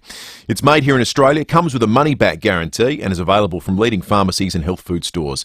Always read the label and follow the directions for use. If symptoms persist, see your health professional. There's a hole in your budget, dear Labor, dear Labor. Labor hasn't balanced a budget in over 30 years, and their COVID response would have cost an extra $81 billion. Labor didn't even cost their health policy and can't say how they'd fund billions of extra spending in their platform. And that means more taxes are coming, more taxes, more taxes. There's a hole in your budget, dear Labor, a hole. It won't be easy under Albanese. Authorised by AHO's Liberal Canberra. 5AA Breakfast is streaming live right now. To watch, simply head online to 5AA Facebook or search 5AA on YouTube. This is Adelaide's 5AA. A shower or two and 17 today with the 7:30 news. I'm Mel Usher. Woken with a stiff neck or sore back? Get a Physio Extra appointment today. 6 locations, physioextra.com. Police are investigating a fire in a city apartment building this morning. Fire alarms began activating at the Palais Apartments on North Terrace near Frome Street just after 5 a.m. Senior Constable Rebecca Stokes says it's unclear how the blaze started. The fire was located in the basement and quickly extinguished by firefighters. Our residents had all self-evacuated and there were no reported injuries. Crime scene investigators are attending the scene this morning to try to determine the cause of the fire. It didn't cause very much damage, but I'm not really sure how it started at this point. And fire crews are currently battling another fire in a unit on Frederick Street at Maylands. It's giving off a lot of smoke in the area. 5 motocross motorcycles have been taken in a smash and grab in the city. The motorbike shop on Franklin Street was targeted around 2:30 this morning. 5 suspects, all wearing dark clothing, were captured on CCTV. Investigations are continuing. Mass vaccination clinics are headed for S40 schools in SA. They'll be operating within weeks with the aim of upping COVID vaccination rates among children aged 5 to 12. Only 42% of eligible children are double jabbed. Primary school locations include Goodwood, Littlehampton, Burton and Grange. The Prime Minister says he doesn't believe his policy to allow first home buyers to access superannuation will increase property prices. Clinton Maynard is travelling with Scott Morrison. Scott Morrison has started the final week of his campaign selling his policy to allow first home buyers to access up to $50,000 of their super when buying their first home. It's being criticised by Labor and the superannuation industry, but Mr Morrison says he doesn't believe it will push up property prices. He says it's a balanced policy because there is an incentive for empty nesters to downsize and that will create more stock in the market, and he insists it won't leave people worse off when they retire. The Prime Minister says Labor is opposed because they don't believe super is your money. The Queen has been greeted with cheers and a standing ovation as she arrived at a star-studded equestrian event near Windsor Castle. The extravaganza marks the beginning of celebrations to mark the Queen's 70-year reign. The 96-year-old, who last week missed the annual reading of the opening of Parliament, made her way to the royal box with a walking stick. Oh, what a great sight that is. Of all the events in Her Majesty's calendar, this is the one she doesn't miss. She's attended every single horse show since its inception 79 years ago. That audio thanks to ITV. And the eruption of the underwater volcano in Tonga in January has been confirmed as the biggest explosion ever recorded in the atmosphere. It was bigger than any atom bomb test conducted after World War II. The wave pulses circled the Earth at least 4 times. Now turning to 5AA Sport. Gliderall Garage Doors, adding strength, safety and style to South Australian homes for over 40 years. Gliderall.com.au. And it's over to Tom Wren. Thank you, Mel. Adelaide will recover today following Saturday night's 36-point loss against Brisbane. No fresh injury concerns, the Crows now having to decide whether to make changes following a third straight loss.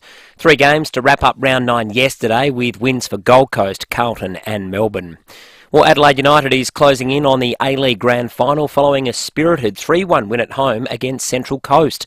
The Reds led 2-1 late on, with son of Casio, Bernardo, sealing the result in stoppage time with a brilliant run and finish. FIVEaa is there, and that's a fantastic weighted pass for Bernardo. Blackwood wants it. Bernardo still going. Oh, he's wrong-footed, Birigini! Audio there thanks to Channel 10. Great goal. The Reds will now take on Melbourne City in a 2-leg semi-final.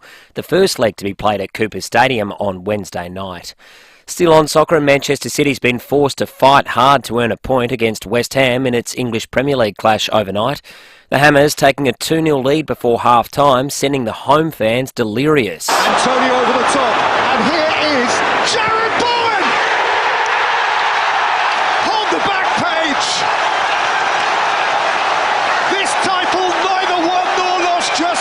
Yeah, incredible stuff, but City did fight back hard with 2 second-half goals. They're now 4 points clear of Liverpool, although Liverpool does have a game in hand. To golf, and South Korea's K.H. Lee has just taken out the Byron Nelson tournament in Texas, winning by 1 shot ahead of America's Jordan Spieth. Meantime, Australia's Minjee Lee has claimed her first win of the LPGA season, winning the Founders Cup. The 25-year-old closing with a final round 2 under par 70 to finish at 19 under, 2 shots clear of American Lexi Thompson. And that's the 5AA Sport. Now checking 5AA traffic. Win your slice of paradise at Henley Beach, worth $4 million with the Hospital Research Foundation Home Lottery. At Chain of Pines, look out for a burst water main there. North East Road near South Power Road, speeds are reduced. At Belair, got another burst water main there. Belair Road near Brolga Avenue. It's causing a few delays at the moment. At Tatachilla, also got delays there due to works. That's Main South Road near Malpas Road, speeds reduced. Busy at the moment, McGill Road, Edward Street to Portrush Road, with Canberra's Harvey Avenue, Netley, and Adelphi Terrace at Glenelg North. A little bit of help brought to you by NRMA Insurance, who are proud to be helping right across South Australia as part of the same family as SGIC. Adelaide's most accurate traffic on 5AA. Now the 5AA forecast. Need a new mattress? Save big dollars and buy direct from the manufacturer. Elite Bedding, South Road, Edwardstown. A shower or two 17 today, a shower or two tomorrow 17, a possible early shower Wednesday 18. Right now it's 13 degrees. More news as it happens on 5AA. I don't really like talking on radio, but I do like talking about our cows at the FIVEaa Milk Company. And I love helping support SA dairy farmers. They're a great bunch with beautiful families. They work day and night to produce the best milk in SA. So when you're in the supermarket, look for FIVEaa Milk Company. South Australian and proud of it. I'm getting good at this. FIVEaa Milk Company, celebrating 15 years of SA business. FIVEaamilkco.com.au. In times of loss, you need Embrace. Arranging Mum's funeral was never going to be easy. But Deanne Edwards from Embrace Funerals truly cared about delivering the perfect funeral to honour her life, to share our beautiful family memories, along with those of the many other lives she'd touched. Every detail of Mum's funeral was created with exceptional care and at a really affordable cost. Embrace Funerals gave us peace of mind. When funerals need to be perfect, choose Embrace. Statewide Super is now Host Plus, an industry super fund for all Australians. That's a plus. You're listening to 5AA Breakfast. David Penberthy and Will Goodings.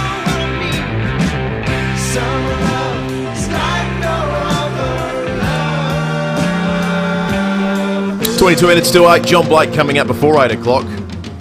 Great real estate story coming up as well. Tim Threadgold from Toop and Toop is going to join us. We're going to talk about this property called Watunga. It's on Watunga in Fulham. And our Alberton correspondent, Dave Lloyd, sent us a message. Actually, made the point that he did a school project on it when he was at Lockleys Primary School. With the did a project on the builder, Samuel White, who was a well, I got to say, ornithologist. the school hall, which was rebuilt about 8 years ago, maybe a bit longer, at Grange Primary School, is called Watunga. It seems to be a special Indigenous word that holds some special significance down there in that part of the West. We'll learn a little bit more about it with Tim before 8 o'clock this morning. It is the final week of the federal election campaign. Lucy Gray for 9 Radio has been embedded with the Albanese camp for the entirety of the campaign and joins us now on 5AA Breakfast. Lucy, good morning to you. Good morning. Now, Lucy, we found the election tedious enough covering it from a distance here in Adelaide. What's it like being embedded with all of this ratbaggery? Well, travelling with both the Prime Minister and the Labor leader is very demanding. Basically, what happens is we're on a WhatsApp group chat with the travelling media advisors, and every night what they do is they send you a message and it gives you a wake-up time and whether or not you have to leave, check out from the hotel that you're staying in. That's the only clue that you get the night before. And then we get on the bus and they tell us what we're doing for the day. And it is very long days, but when you compare Anthony Albanese's bus and the Prime Minister, it is a lot more relaxed. You would usually only do 2 events maximum, a press conference, and then that's it. Whereas the Prime Minister, he's doing at least 3 events every day, darting around to 3 separate states, and it's really demanding. How many tours of duty have you done with each of them? So I've done 2 tours with Anthony Albanese. I haven't had the chance to go out with the Prime Minister. So yeah, it's been a very interesting past 5 weeks. When you see those press conferences where the journos start ripping into the leaders, we've seen the elbow stumbles.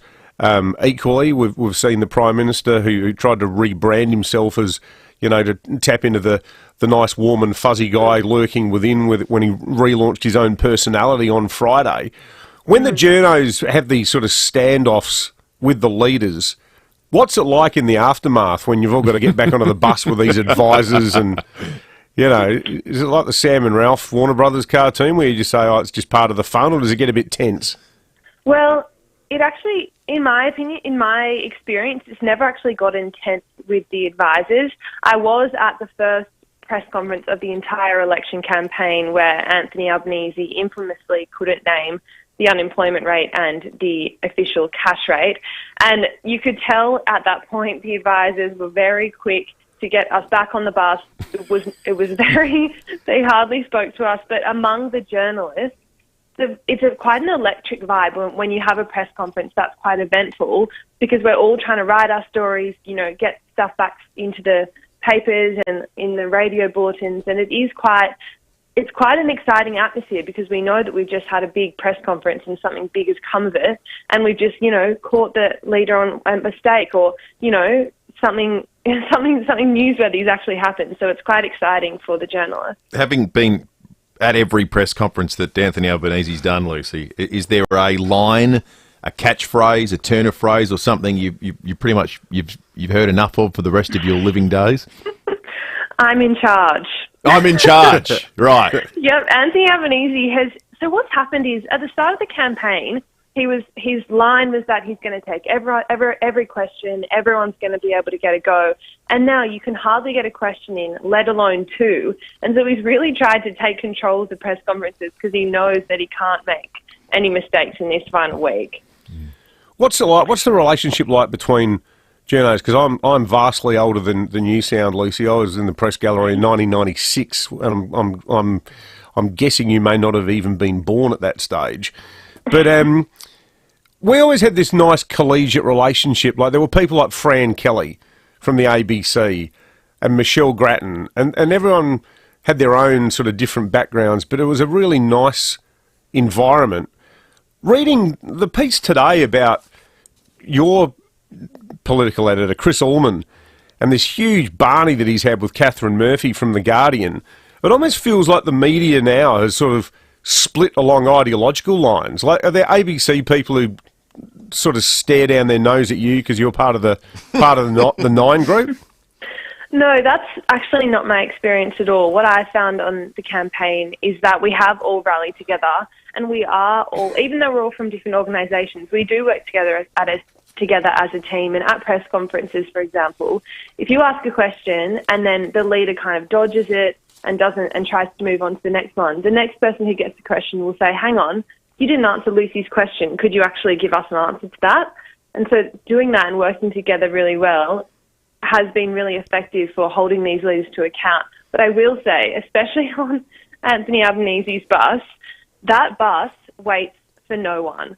So Oh, really? And that's no exaggeration. We were actually in Adelaide last Monday, and we'd been to Flinders Medical Centre, and then we're at a polling booth in Door Park, and they told us, yep, you've got half an hour to filing time, write your stories, and then we're heading to the airport. And so I went to do some stories in a quiet place away from the road to record my voice for the news bulletins. And when I was all done and dusted, I turn around and the bus is gone. And I Stuck in Adelaide forever. It's that moment when your heart just drops. And I was calling around trying to get an Uber, trying to get a taxi, and then one of the volunteers at the polling station ended up giving me a lift to the airport so I could catch up with the bus. But what's funny is that I called one of my friends who's actually works at Sky News when I realised the bus has left. And you could just hear everyone saying, stop the bus, we've got to turn around. Oh, you could have come and applied for a job here at FIVEaa. We'd love to have gotten you in. Yeah, so it is quite a nice team environment there on the Arbo bus at the moment. Oh, that's good to hear. We appreciate the insight, Lucy. Thank you very much for your time this morning. No worries. Lucy Gray, Federal Politics reporter for 9 Radio. It gave me chilling flashbacks. Did you? Well, how would you done it in 96? It wouldn't have been text messages, I'm guessing. There was no WhatsApp. You know what they used to do? You'd go to bed in your hotel room, normally about 3 a.m, and there'd be you'd hear this, like this. Oh. They'd put a piece of paper under your door, and it would say, we're leaving Brisbane at 6 a.m. and we're going to Perth. And you go, oh, no. I should have rethought that last pina colada. It was terrible. I'm going to stop you there because my feeling is you're going to overshare. Yes, well, I was thinking about missing the bus. That happened to me, except I went one better. I almost missed a plane in Bangkok. Oh, no. Yeah. They had to stop the plane. Did you get the sense it was a deliberate bum steer? Hey, make sure Penberthy gets the other itinerary. That was after the dawn service at the Burmaroa. That was an amazing trip. All right, let's check traffic. Win your slice of paradise at Henley Beach worth $4 million with the Hospital Research Foundation Home Lottery. Thanks, Will. Burst water main this morning at Chaina Ponds, North East Road near South Power Road, speeds reduced. Another burst water main at Belair. This one's on Belair Road near Brolga Avenue, speeds reduced there as well. Firl, medium works on Glenburn Road near Yongala Street, affecting both directions, one lane closed. And Gawler East, diesel will spill on the Barossa Valley Way as you're heading towards Sandy Creek. Take care through there. Busy at the moment, South Road through Edwardstown and a camera Anzac Highway Glenelg. Stay toasty this winter with Simply Energy, with up to 18% off gas usage and supply charges. Plans not available in all areas. That's Simply Energy, backed by Engie. Adelaide's most accurate traffic on 5AA. When you're gone, who gets your vintage bottle top collection? The cricket bat you scored your first ton with? Or that precious family heirloom that's been handed down from generation to generation? If you don't have a will, you'll never know. Donlan Lawyers specialise in wills and estate planning. From the simplest to the most complex, one thing is certain. You can trust Donlan Lawyers to help protect your wishes. For wills and estate planning, visit donlanlawyers.com. Hi, Bronte Manuel from Toop and Toop. We've been helping Adelaide buyers and sellers for almost 40 years. That's why so many South Australians look to us for real estate advice. Right now, we're working with 5,697 buyers in Unley, 5,275 in Prospect, and 4,864 in Wattle Park, all searching for their perfect property in these specific suburbs. If you're thinking of selling and would like to know how many buyers we're working with in your suburb, go to toop.com.au. I'm Rachel Swift, health specialist, small business owner, volunteer, and Liberal candidate for Boothby. I know what's important to you. A strong economy means reduced cost of living and a stronger future. Vote 1 for Rachel Swift in Boothby. Authorised S. Meldrum, Liberal, Adelaide. Now, it's never too hard to imagine having the perfect bathroom at home, but what does it really cost? Well, the imagining's the easy part, isn't it? The cost is when, the rubber hits the road. One of the great things about Bio-Urban bathrooms and kitchens, when they renovate a bathroom, they do it to suit your budget.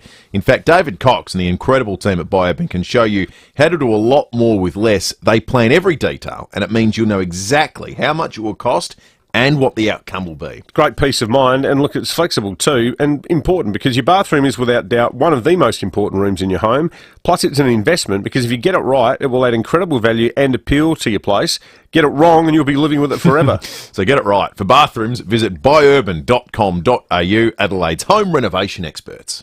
Would you like to bank $500,000? You could do just that if you get your tickets early in the Hospital Research Foundation Home Lottery. 2 early birds will each take away $500,000 in cash. There's no better reason to get in early. Your tickets also stay in the draw for the $4 million grand prize at Henley Beach. Join the fight and buy your tickets at homelottery.com.au.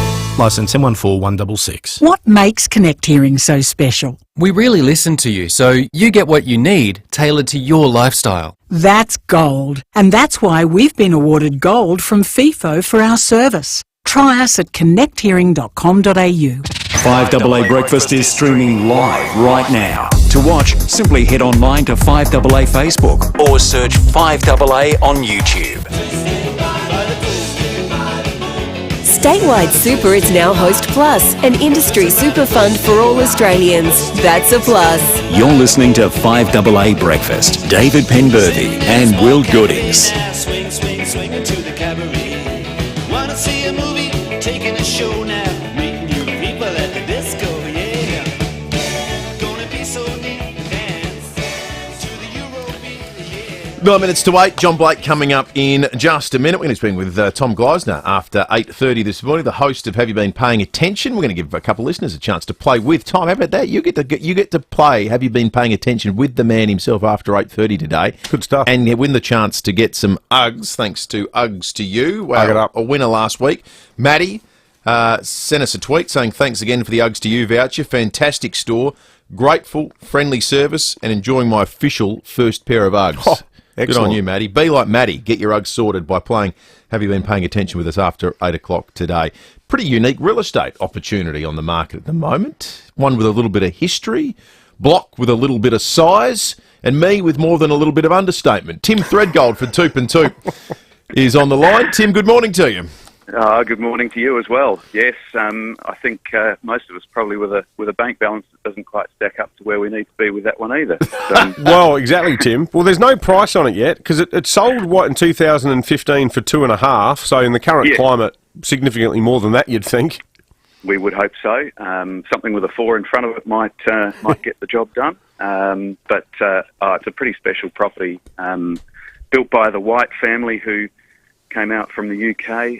From, would you believe, from Fulham, and hence the name of Fulham Gardens. And they obviously found this lovely piece of land. I think the family originally were in the military, and so they were fronting Henley Beach Road, bound by Tapley's Hill Road and the river, and they had that lovely plot of land just overlooking all that surrounded it, 360-degree views from that beautiful turret or Palladium room at the top of the turret, if you've seen the photos, and just a special property. Still on 5,000 square metres of land, and it also has a more modern home attached on a separate title at the rear as well.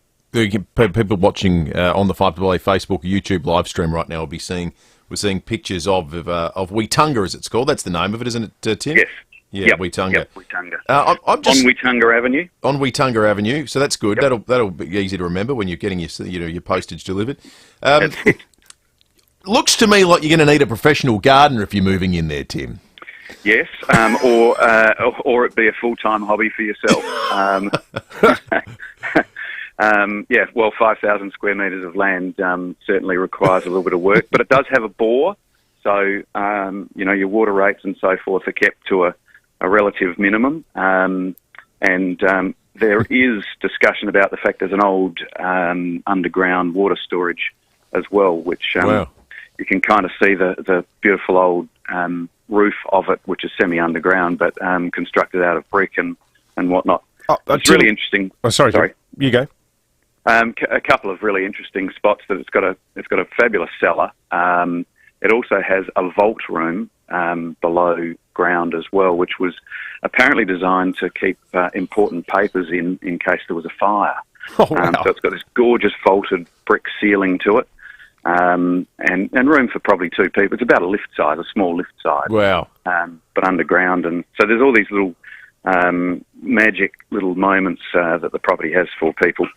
So, Tim, I imagine if there's any property developers licking their lips listening to all this, There's nothing they could do about it, is there? The whole thing would be heritage listed, surely. Well, it is heritage listed, absolutely. And certainly, first and foremost, as a resident, in the process of having discussions with the council and heritage about what other things might be possible with it.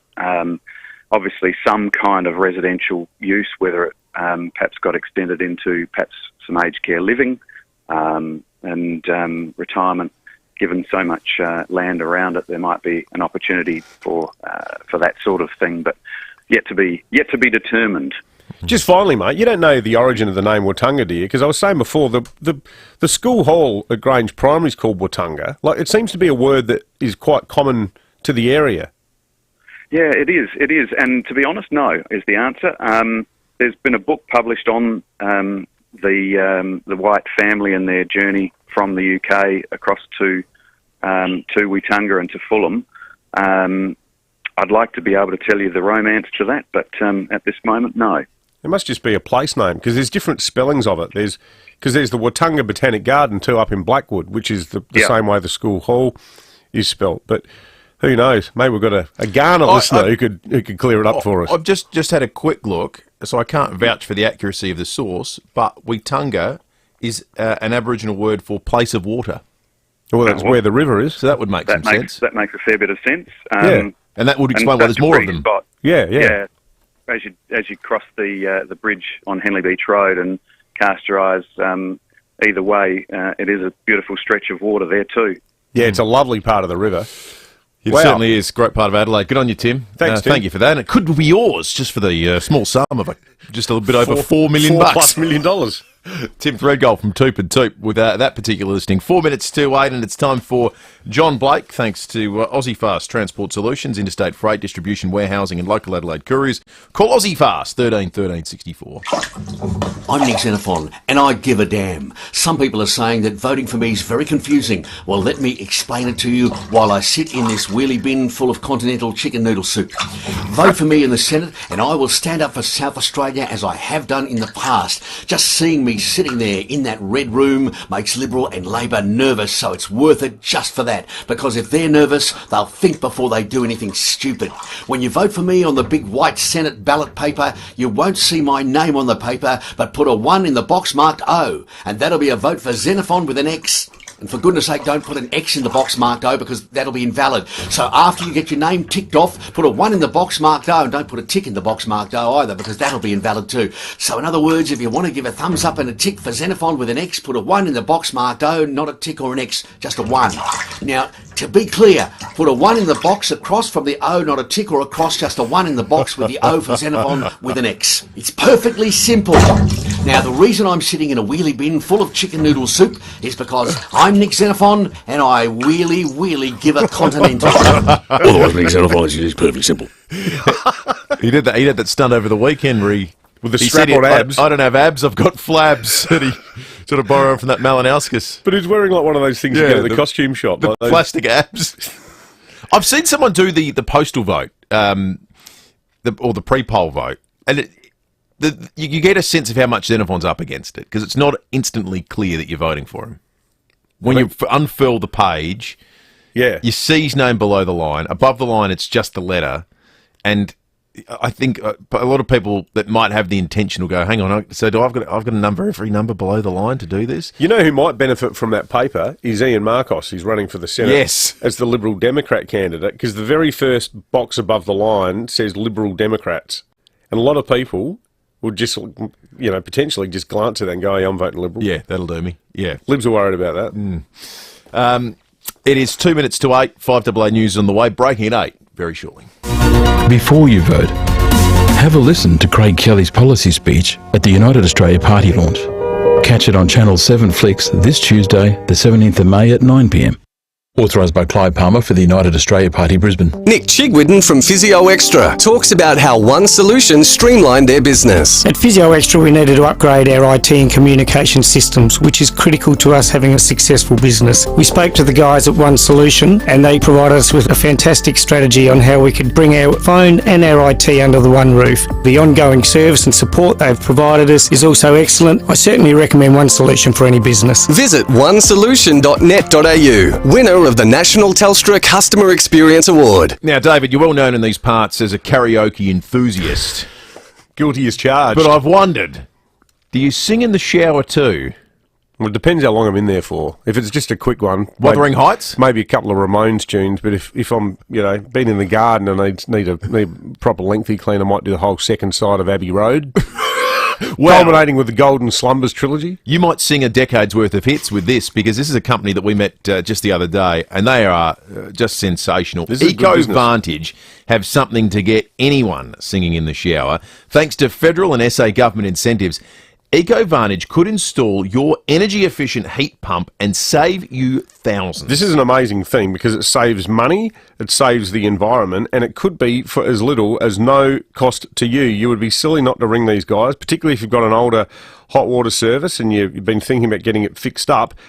These things can cost a bomb. Electric hot water systems make up about 40% of your home power bills every year, but EcoVantage can pump this right down. In all seriousness, they say little to no out-of-pocket cost, and they mean that. That's not clever weasel words that are hiding, hundreds of dollars.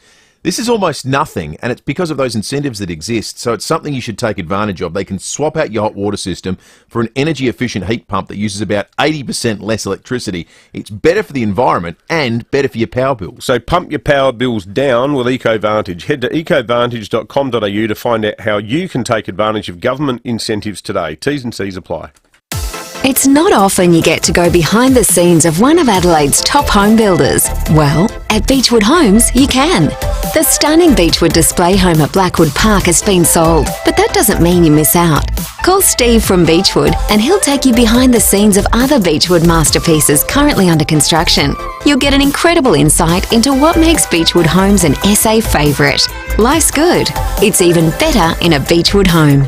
Google Beechwood Adelaide. 9 News has the experience to break the news. Made in Adelaide, for Adelaide. 9 News. Online, on DAB Digital Radio, and on 1395 AM. Talking Adelaide. This is Adelaide's 5AA. A shower or two and 17 today with the 8 o'clock news. I'm Mel Usher. Hydrotherapy at Physio Extra Marion has individual sessions and classes claimable on private health and NDIS. A unit has gone up in flames at Maylands this morning. Nicole Ely from the MFS says fire crews were called to Frederick Street around 6:30. All occupants of the unit complex are believed to have evacuated safely. An advice message for smoke was issued due to smoke drifting across the local area. The fire was brought under control in 30 minutes and crews are now working to extinguish final hotspots. MFS and SAPOL fire cause investigators will work to investigate the cause and damage bill of the fire. And around 100 residents were evacuated from the Palais apartments on North Terrace around 5 a.m. after a fire in the basement. The cause is unclear. 5 motocross motorcycles were stolen from a city motorbike shop overnight. The front door of the business on Franklin Street was smashed and 5 suspects, all wearing dark clothing, were captured on CCTV leaving the scene. The state road toll for the year has jumped to 30. 2 17-year-old boys were killed yesterday when their car left Montacute Road and hit a tree at Athelston. The pair passed away at the scene. It's National Road Safety Week. Minister Joe Sockarch says over the past 5 years, 486 lives have been lost on SA roads. The impact of road trauma can last a lifetime. It's not just the deaths on our roads, of course, that impact people, but it's the significant injuries and the lifelong injuries that might occur. So everyone's choice matters. Everyone's decision matters, and this is the week that we really need to take stock of that and think about our own choices this week. The Prime Minister is making his final pitch to voters this week as Australians prepare to hit the polls. Scott Morrison famously described his last victory in 2019 as a miracle during his speech on election night. Mr Morrison says he believes another miracle is possible this Saturday. I never stop believing, mate. and because I never stop believing in my fellow Australians. That's the bottom line. I believe in them, and on next Saturday, I'm asking them effectively to vote for Australians, because what we're doing is empowering them to achieve their goals. Tributes are continuing to pour in for former cricketer Andrew Symonds after he was killed in a car crash in Queensland's north. Mia Glover has more. His death has understandably sent shockwaves through not only the Aussie cricket community but also the global cricketing community. So many of his former teammates and friends, including Matthew Hayden and Adam Gilchrist, have paid tribute to Simo, or Roy, as he was known. He loved North Queensland, growing up in Charters Towers, and loved nothing more than a fishing trip and his beloved Maroons. The tragic thing about all of this is Andrew leaves behind a wife and two young beautiful kids who all issued a statement yesterday saying they are in shock. They yesterday morning flew from Sydney back to Townsville to grapple with the loss of their husband and father. One person has been killed and 4 others have been critically wounded in a shooting in California. It happened in a church in Orange County. And 2 people are dead and 3 have been injured in a shooting at a Houston flea market. Meantime, New York police say they'll prosecute a mass shooting on the weekend that killed 10 people as a hate crime. The alleged shooter travelled more than 300 kilometres from his hometown to open fire in a Buffalo neighbourhood. Attorney General of New York, Letitia James, says she visited churches in the aftermath of the crime to hear about the victims. I heard about the senior citizen who planted trees on her block. I heard about the woman who just went to visit her husband in a nursing home and then stopped by at Tops to get something to eat. Now turning to 5AA Sport. Gliderroll Garage Doors' new Platinum and Native Series sectional doors are here. Gliderroll.com.au. What's happening in the world of footy, Tom Wren? Well, Mel, the Crows and Port Adelaide will recover today following their round 9 matches. It was mixed results for both sides, the Power keeping touch with the top 8. That's after smashing North Melbourne by 69 points. But the Crows slumped to a third straight loss against Brisbane, going down by 6 goals. To soccer, it's on to the semi-finals for Adelaide United after their win over the Central Coast Mariners. They'll play Melbourne City at Coopers Stadium this Wednesday night before the second leg in Melbourne on Sunday. Meantime, plenty of action in the EPL with Manchester City held to a 2-2 draw against West Ham. Tottenham has moved into 4th spot after beating Burnley 1-0. Leeds and Brighton drew 1-1, while Leicester smashed Watford 5-1. Defending NBA champions Milwaukee have been knocked out of the final series after going down 109-81 against the Boston Celtics in Game 7 of their series. The Celtics winning the final 2 games of that series. The Bucks will fall short as the Boston Celtics advance to the Eastern Conference Finals, winning 4-3 in a classic series between 2 terrific teams. Audio there thanks to ESPN. Well, South Korea's KH Lee has successfully defended the Byron Nelson tournament in Texas, holding on to beat America's Jordan Spieth by a shot. Spieth needed to chip in for eagle from 30 feet on the final hole to force a playoff, but just missed. Needs to hold this for a playoff. We have a winner. KH Lee defends his title at the AT&T Byron Nelson. Audio thanks to Fox. Meantime, a first win for the season for Aussie Minjee Lee on the LPGA Tour after she won by 2 shots in New Jersey. To cricket, Marcus Stoinis has blasted 27 for his Lucknow Super Giants in the IPL, but it wasn't enough as they lost by 24 runs to the Rajasthan Royals. And the Hockey Roos have won the Trans-Tasman Hockey Series after beating New Zealand 2-1 in Auckland.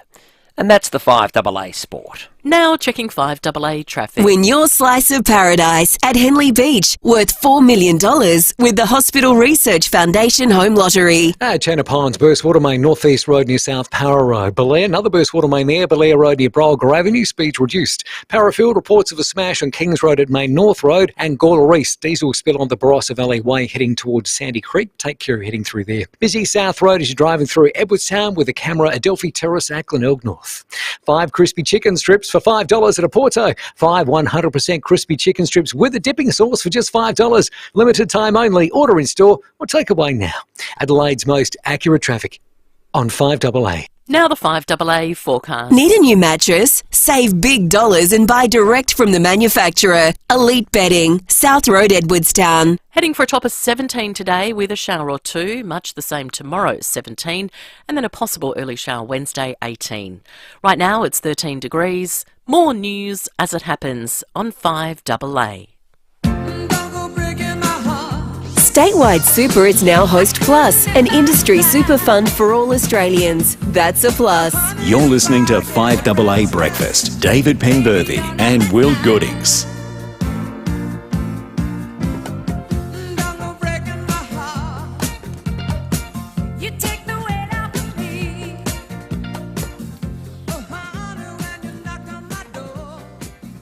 Nine minutes after 8, breaking 8 coming up in a moment. You'll hear from the Prime Minister Scott Morrison in just a moment. There was a good stoush too on the Sunrise program a short time ago between Tanya Plibersek and Barnaby Joyce on the question of housing policy and housing affordability. We'll take you through that as well. And then we're going to talk Eurovision.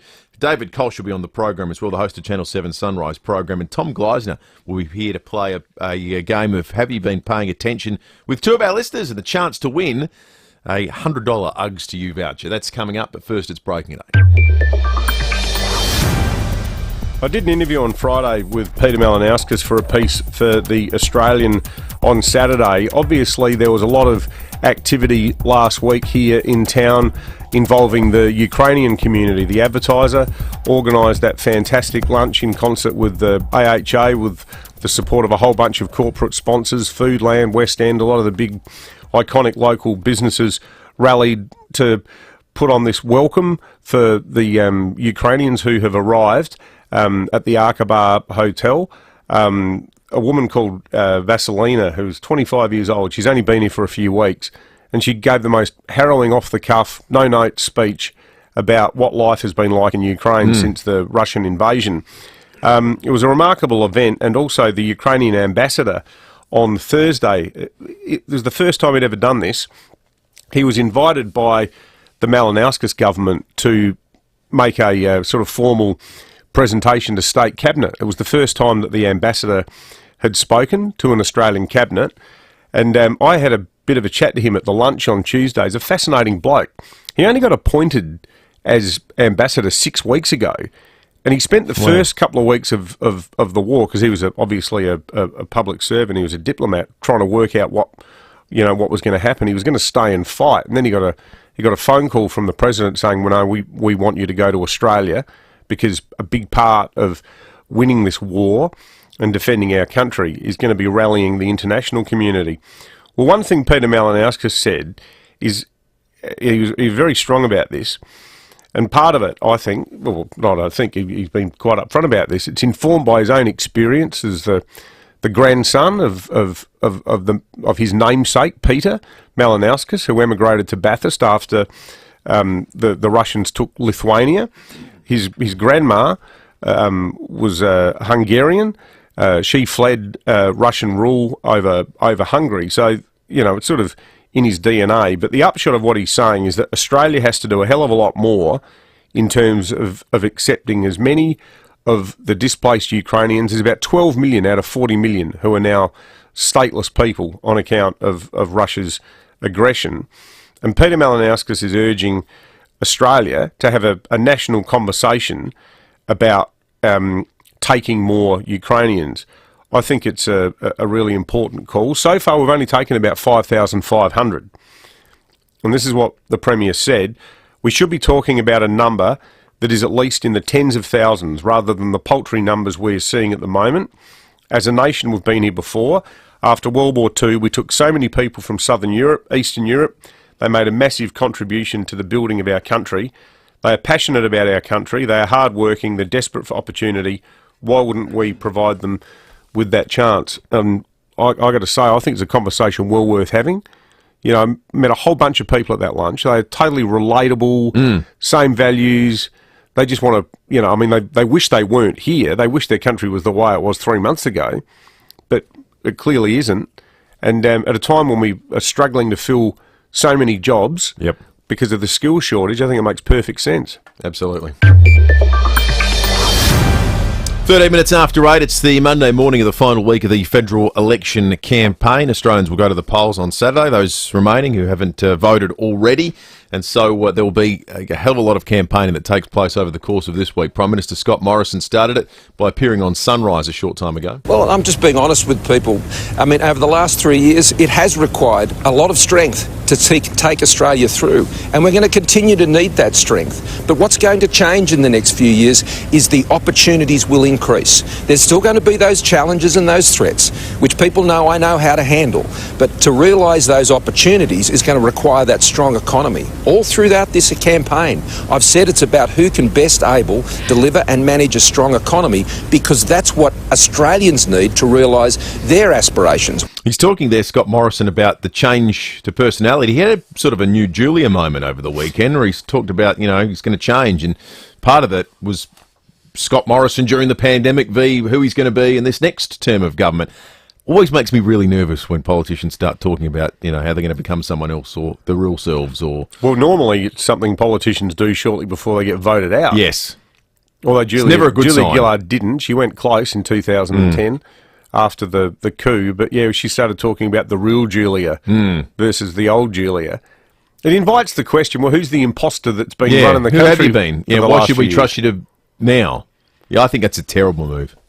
I think Morrison's problem more is that he seems very defensive. Like, he gets his back up quite easily, and we've seen it with, I don't hold a hose, mate, and it's not a race. Yep. Like, those two things that have really plagued him are a result of taking umbrage when being questioned. And I'm not pretending that it's easy, but, a more capable politician just lets things like that slide rather than generate sound bites that lay the foundations for a terrific negative campaign. I actually think he's campaigned really well. He hasn't made any massive errors. He's articulated the coalition's best attack lines on the economy well, but I think if the polling bears out on Saturday, the reality was it was insurmountable, him overcoming what people had already, their opinions that were formed of him before the campaign. Yeah, I got to say, I have no confidence about predicting the results. Yeah. I know what the polls are saying, but I just still struggle to emphatically call it either way, because there's so many people who aren't voting Labor or Coalition. Yes, that's right. Yeah. So who knows? This morning on Sunrise also, Barnaby Joyce and Tanya Plibersek had this exchange. Tanya Plibersek was asked about Labor's policy on house affordability. The trend over the long period is that house prices are generally going up. It's not complicated at all, Barnaby. It might be complicated for you. It's pretty simple, actually. Is it taxable income or gross income? Tanya, just tell me, which one is it? Barnaby, honestly, you are not interested in helping young Australians into a home of their own. Policy. Can you explain your own policies, Tanya?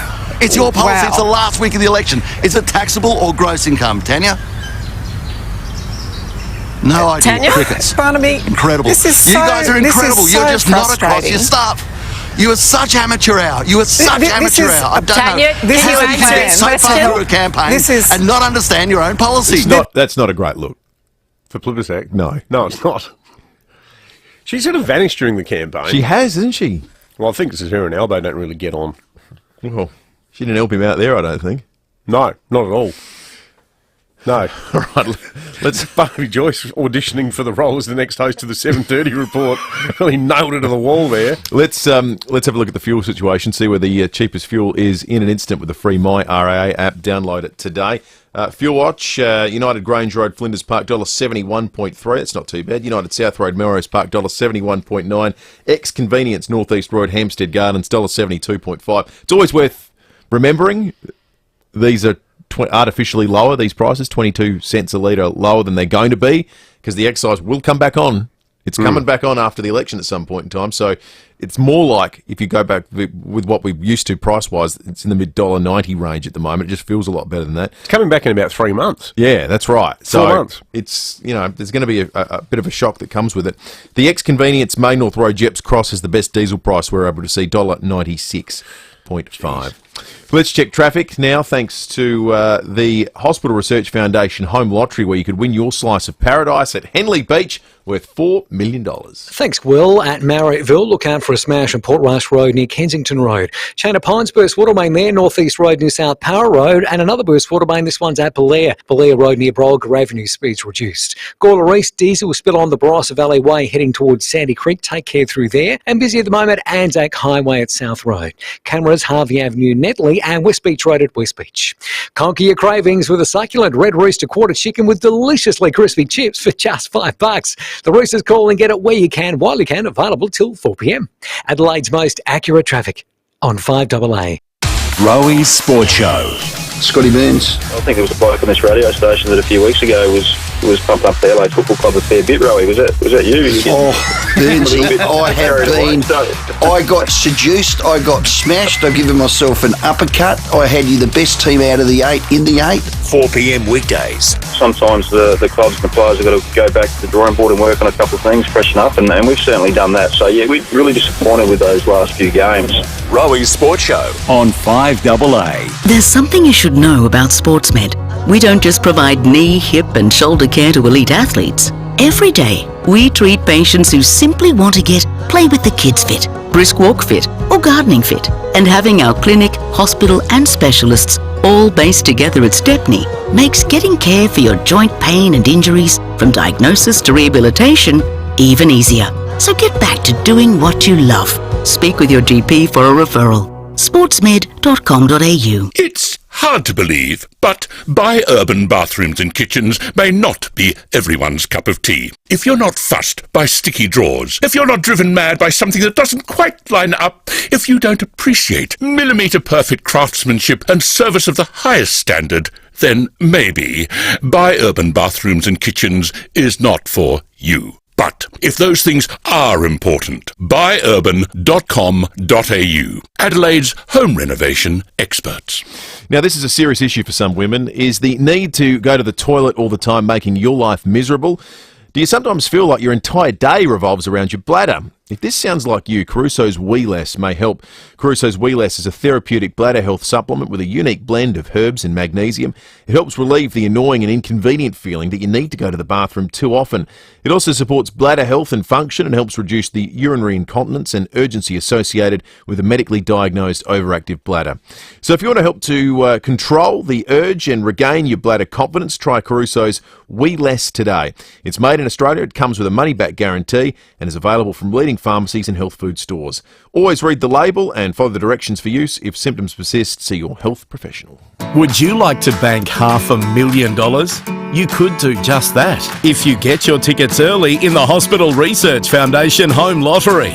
2 early birds will each take away $500,000 in cash. There's no better reason to get in early. Your tickets also stay in the draw for the $4 million grand prize at Headley Beach.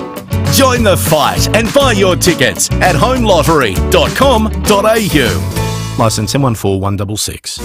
Before you vote, have a listen to Craig Kelly's policy speech at the United Australia Party launch. Catch it on Channel 7 Flicks this Tuesday, the 17th of May at 9 p.m. Authorised by Clive Palmer for the United Australia Party, Brisbane. Speak with One Solution and they'll tell you cybercrime is not a big business problem, a government problem or a small enterprise problem. It's everyone's problem. Ransomware, malware and adware remain the #1 threat. One call to One Solution will put your business in a safe place. It's the smartest, most cost-effective business decision you'll ever make. Get in touch with One Solution, winner of the National Telstra Customer Experience Award. onesolution.net.au.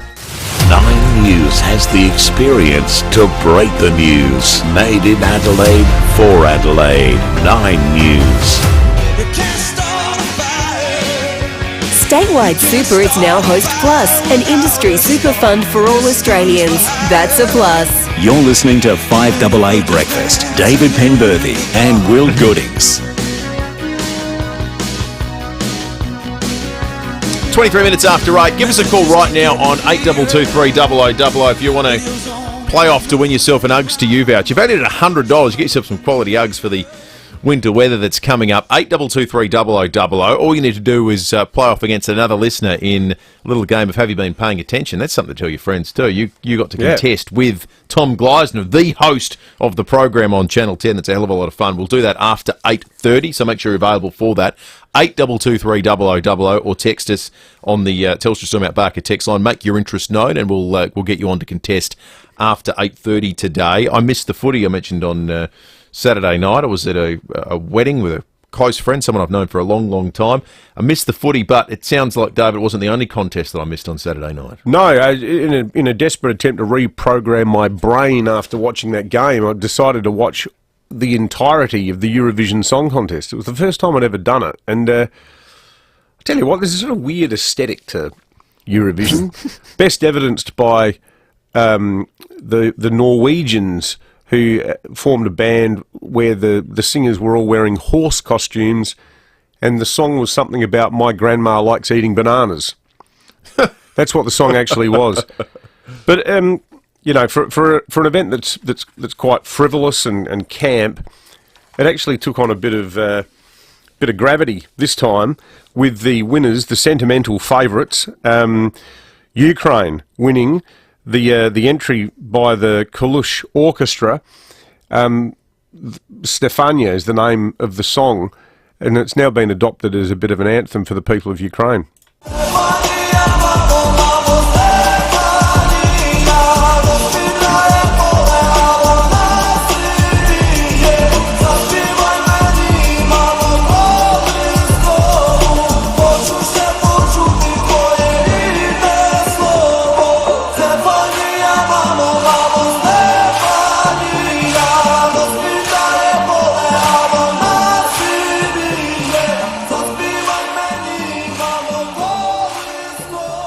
Part of the story that's so amazing, I reckon, though, is the reaction in Russia.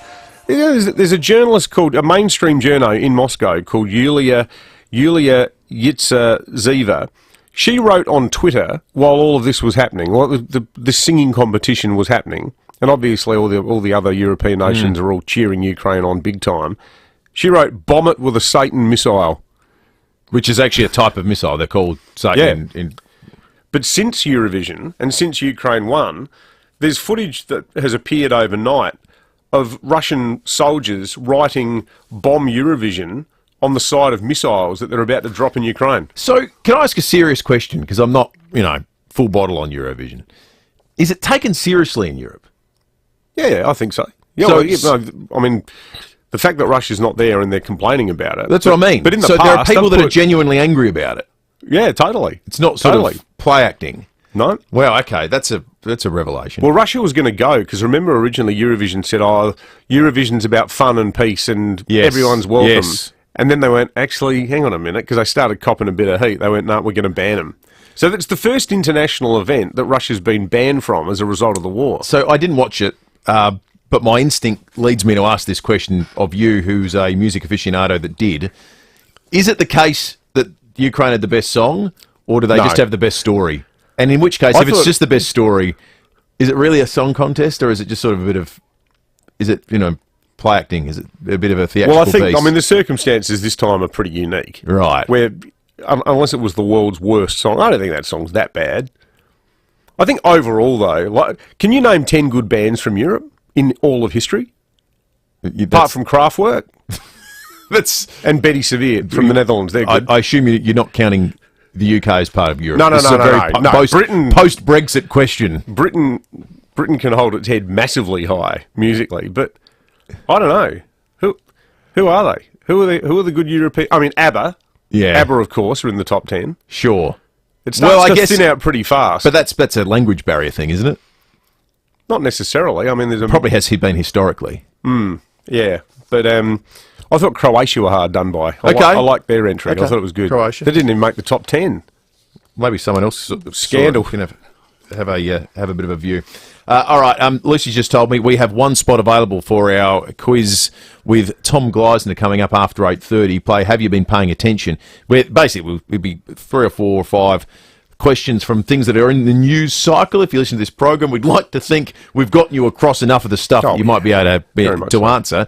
And if you win, you get a $100 Uggs to You voucher. And even if you don't win, you get to tell people you participated in Have You Been Paying Attention with Tom Gleisner. So 8223 0000 is the number. Give us a call right now. It'll be the first person who wants to call in and contest that gets on, and we're going to be chatting with Tom about that after 8:30. The other person we've got coming up is the host of Channel 7 Sunrise program, David Koch. We'll get his take on the big announcement yesterday, the Coalition's housing affordability policy. G'day South Australia, Cheats here. Over the years I've seen some great South Australian teams, but the best has to be the team from BL Shipway, who I've known for over 30 years. They've been looking after the state's hydraulic and pneumatic needs since 1953. You can find them on Richmond Road with stock on hand from quality brands like Ryco, Rexroth, Hydac and Enerpac. If you can't get to them, they'll send a Ryco 24/7 van to you anytime, anywhere. blshipway.com.au, a South Australian team you can count on.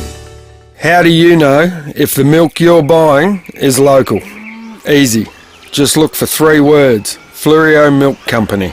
If the bottle you pick up has those 3 words on it, Fluorio Milk Company, it's guaranteed to be local. It's guaranteed to be fresh too. And the big plus, you're supporting SA dairy farmers, and for that, we're forever grateful. 3 words. Fluorio Milk Company. South Australian and proud of it. So, Will, here's a question. What's better than 1 hour of free parking at the Adelaide Central Market every Tuesday? If Tom asked that question, I'd win Uggs. 2 hours of free parking. You would win Uggs in a canter. 2 on Tuesday. It's back again tomorrow. All you have to do is get to the market before 9, spend $30 in the market on Tuesdays, and you will get not 1 but 2 hours of free parking. And $30, you could spend that before you even start shopping by having breakfast at Lucia's. That's right. Get in before 9 a.m, get that breakfast, and then get some Tuesday Trader specials, because you can save money on all your favourite goodies and essentials. There's specials every morning until 11 a.m. on fruit and veg, meat, seafood, poultry, bread, dairy, take-home meals and small goods. Just ask your favourite traders. All that and 2 hours free parking before 11 a.m. Tuesday is a great sort of market day. Hi, Katie Bridges here, Market Lead at FIVEaa. Last year I participated in the Vinnie's CEO Sleep Out. It was an extremely wet one, and I was certainly grateful that I could choose to do it for one night only. But it was absolutely worth it to raise funds and support the incredible work that Vinnie's do. I've signed up again this year because I care about our community, so I'm urging other business and community leaders that care to do the same. Register now at ceosleepout.org.au. There's a hole in your budget, dear Labor, dear Labor. Labor can't say how they'd pay for billions in extra spending. That means more taxes are coming, more taxes with Labor. It won't be easy under Albanese. Authorised by AHO's Liberal Canberra. Peaceful living awaits at the 19th at West. With golf course views, tree-lined walking trails and a new cafe and retail shopping precinct, the best of the West is at your fingertips. The architectural home designs allow for effortless living. It's no surprise 19th at West is selling quickly. Discover the new collection of exclusive 3 and 4 bedroom designs today. The19thwest.com.au. Delivered by Commercial and General, proudly creating South Australian communities for 25 years. This is Adelaide's 5AA. A shower or two and 17 today with the 8:30 news. I'm Mel Usher. Woken with a stiff neck or sore back? Get a Physio Extra appointment today. 6 locations, physioextra.com. 100 people were evacuated from a city building this morning. A basement fire broke out at the Palais Apartments on North Terrace around 5 a.m. Nicole Ely from the MFS says it took under half an hour to extinguish. Police will investigate the fire's cause. Damage to the basement is minimal as the fire occurred in a concreted area. And residents had to flee a unit fire at Maylands this morning. The blaze broke out on Frederick Street around 6:30. The cause and damage bill are not immediately known. There's been a smash and grab at a motorcycle shop in the city. Senior Constable Rebecca Stokes says the business on Franklin Street was targeted around 2:30 this morning. The front door had been smashed and 5 motocross motorcycles had been stolen. There were 5 suspects in all. They were all wearing dark clothing and the images were captured on CCTV. Retail workers say they're going backwards, unable to keep up with the cost of living. In a survey of 10,000 members, the Union for Retail, Fast Food and Warehouse Workers say they need a pay rise. SDA National Secretary Gerard Dwyer says standards of living are declining for these employees. The SDA and the union movement's wage claim of 5.5% effective from 1 July is critically important to ensure that the households of lower income and medium income people in this country keep up with the rising cost of living. The Electoral Commission is reminding people who contract COVID there are still ways for them to vote in this weekend's election.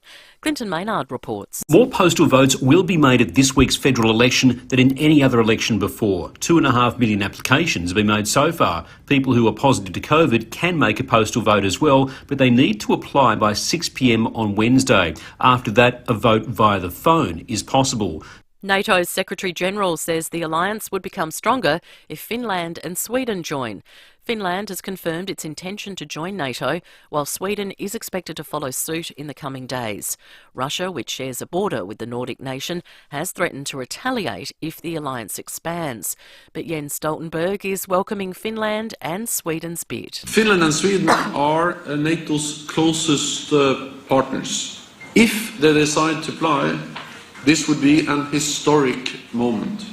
Their membership in NATO would increase our shared security. Scientists say the eruption of the underwater volcano in Tonga earlier this year was the biggest explosion ever recorded. They've determined it was far bigger than any 20th century volcanic event and bigger than any atom bomb test carried out after World War II. People 10,000 kilometres away in Alaska reported hearing repeated booms. Now turning to 5AA Sport. Gliderol Garage Doors, adding strength, safety and style to South Australian homes for over 40 years. Gliderol.com.au. Here's Tom Wren. Thank you, Mel. Port Adelaide's hopeful captain Tom Jonas will be available to play in this Saturday's massive clash against Geelong in Geelong. He missed the match against North Melbourne because of COVID, but comes out of isolation on Thursday, while Trent Dumont should also be available after missing due to COVID. Well, Zach Williams will undergo scans today to determine the severity of a lower leg injury suffered during Carlton's 30-point win over GWS. The Blues defender broke down in tears as he was subbed off in the first quarter of the game at Spotless Stadium. Coach Michael Voss says he isn't sure how much football Williams will miss. It's a little bit too early to sort of call exactly what it is. So, like always, we'll take the 24 hours and we'll get the full assessment done and the required scans and then we can make a call from there. Adelaide United's stunning run of form has continued following a 3-1 elimination final win against Central Coast. The Reds now face Melbourne City for a spot in the grand final.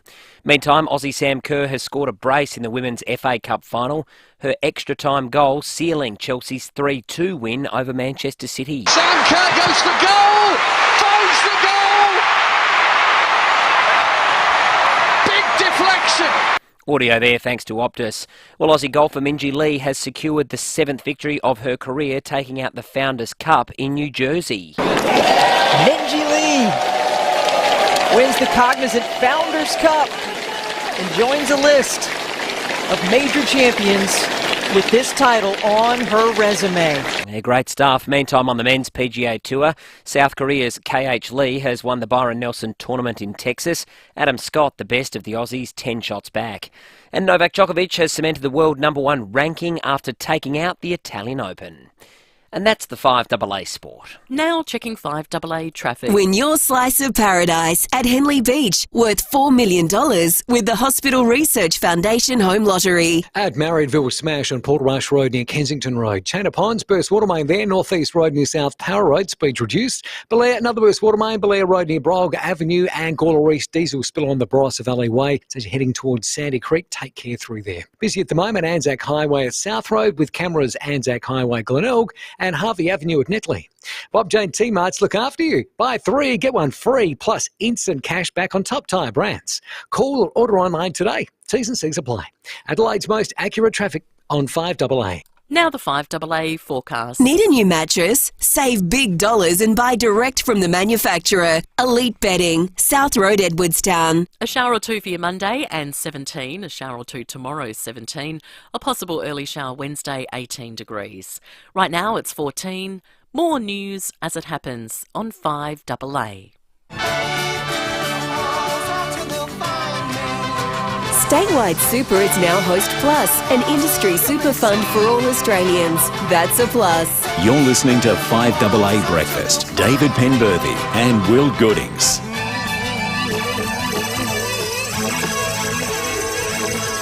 22 minutes to 9, the host of Channel 7's Sunrise program, David Koch, coming up in just a moment. We'll go behind closed doors with John Blake. Tonight on Channel 10, the new season of Have You Been Paying Attention returns. It'll be on at 8:40 tonight. This show is not only wildly entertaining, David, it's a nice and easy way to engage actually in the news cycle as well. You can get across everything that's going on. It's a bit like watching Gogglebox, or if you don't really consume a lot of television, you watch Gogglebox and you feel like you're up to date. If you've missed the news, just watch this. Host Tom Gleisner, someone we love catching up with on 5AA Breakfast. Tom, good morning to you, mate. You there, Tom? Hello, Tom. No. Ground control to me. No. Where's Tom? I could hear his voice. Yeah, I could hear him talking in the background, but it doesn't sound like he couldn't hear us. That's all right. 22 minutes to 9. We'll get to him in just a moment. We'll get our people working on whatever's going wrong there. Behind closed doors will come up in just a moment. Maybe we should get some text first on the Telstra Storm Mount Barker text line. Yes, a lot of people taking umbrage at my suggestion that there's no good bands from Europe. What about this one? Says, haven't you heard of Boney M. Pembo? They were from Germany. Terry has texted in saying, what about Roxette? I thought they were good. And Blackie and Unley Park has suggested a band that I don't think anyone else in the world has ever heard of, called Supercharge. Not familiar with them at all. Gary in Fairview Park, I don't know if he's got some inside knowledge on this, but he says, morning men, can you ask Koshy if Port are striking a commemorative medal of Ollie Wine's Brownlow? I didn't know so that they were. You could buy a version of the Brownlow? Yeah. Would that be a sort of bit of merch? Getting a lot of feedback about the election. Actually, can I just say, out of the 8 o'clock news, we were talking about ScoMo's attempt to rebrand himself and to reassure Australians that he's a good bloke, even if he rubbed them up the wrong way over the fires and stuff like that. And then we were talking about Tanya Plibersek and that exchange with Barnaby Joyce, sounding like she was really struggling to explain the detail. Our assistant producer, Sam Daddo, and this is a bit of a reflection of how wound up some people get about politics. In the space of 2 minutes, Sam took one call, calling him a commie bastard, and then another call, someone called him a liberal suckhole. Which I guess shows that, we're being equally vilified for bias to the left and bias to the right. Well, what did Sam say is what I want to know. That's my key question. Poor old Sam's out there, running around, photocopying notes, bringing us live reads, making coffee, handling calls. If you've got a beef with us, don't take it out on Sam. Do you get the sense, totally anecdotally and unscientifically, that people are far more tightly wound when it comes to the federal election than the state election? Yeah, big time. But I mean that. Part of it's because of the way the election's being fought. Yes. Because it's so personal. But the contrast is, I think, collectively people were more energised by the state election here in South Australia. But amongst those that are supercharged and super hyped and super rusted on, they seem to get more emotional about the federal election. Oh, big time. Big time. Even though I think for most people in South Australia, the federal election feels as though But you look at the language people use to describe Malinowskis and Marshall. Like, no one hated either of them. No. But there's a real sense of genuine dislike at the federal level where, people talk about ScoMo on the left as if he's a hate figure, He's a liar. Like, there's signs all over town saying he's a liar. Pictures of him turning into Pauline Hanson. And conversely, you talk to people who are real hardcore Liberal voters and they talk about Albanese being inept, stupid, incompetent, an economic menace. Like, no one was saying things like that during the state campaign. No, because the state election felt like a contest between who you liked more, and the federal election feels like a contest between who you dislike least. Yeah, that's right. And this is where, if with Albo looking set for victory, it's quite unprecedented in Australia, because you think about Hawke in 83, you think about Howard in 96, and you think about Rudd in 2007. Each of those elections were irresistible alternatives. There were groundswells, particularly Hawke in 83 and also Rudd in 07, before everyone worked out that he was a bit of an abrasive chap. At that time, the whole country had sort of, overwhelmingly sort of fallen in love with the bloke. This election is about who you love the least. Let us know your thoughts, folks. 8223 0000. When I say us, I mean us, not Sam. You can text us as well on the Telstra Term Market text line, 0448 08 1395. I think we do have Tom Gleisner from Have You Been Paying Attention? Returns tonight at 8:40 on Channel 10. Tom, I think we've got you there now. You have indeed, standing by. Perfect. Excellent. Good morning to you. Hey, Tom, we're just talking about the election in a news sense. Have you been deriving a lot of joy from this festival of democracy that's now in its sixth week? It's overwhelming, because normally you think about it, politicians sort of keep their heads down and only speak when they have to, and this is the one time of every 3 years where they get out there in hard hats and high vis, and they're pouring beers and kissing babies that don't want to be kissed. It's a gift. Hey, I love watching Have You Been Paying Attention, Tom? You do a wonderful job officiating and presiding over the comedians and others that contribute to the program. I just wonder, off the top of your head, is there anyone globally, anyone around the world, living or no longer with us, that you would have loved to have on as a panellist on Have You Been Paying Attention? Oh, we're always trying to, expand our pool of contestants. I'd love to get Hugh Jackman, very much living, let me say, but just an incredible Australian, superstar, and he's I think he's a little busy at the moment, not returning the calls, but he's one.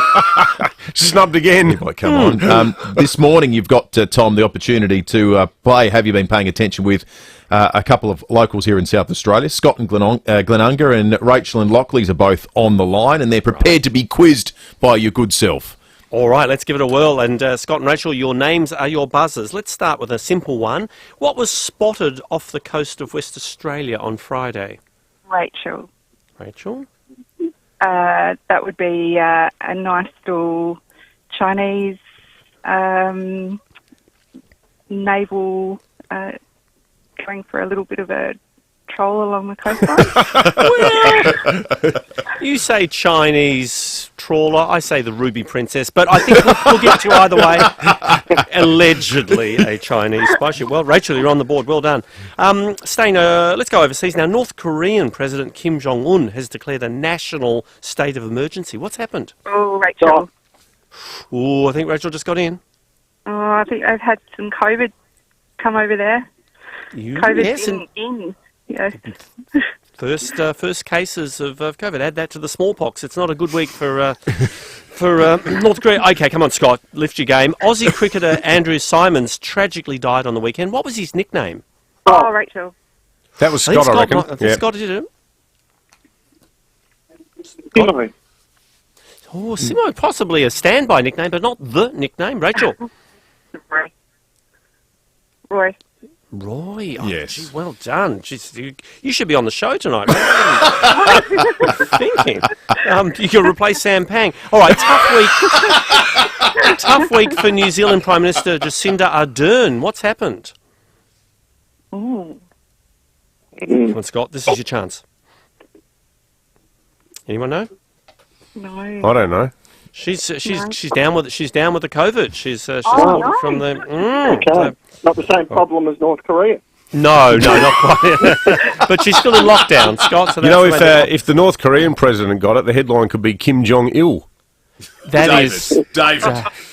David, you're banned from this group. Can he lose points and he's not even in the game? Is that possible?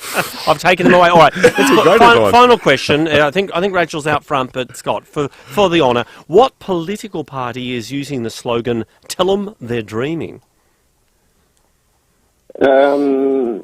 Scott. Yes, Scott. I'll go Nationals. No, think more yellow.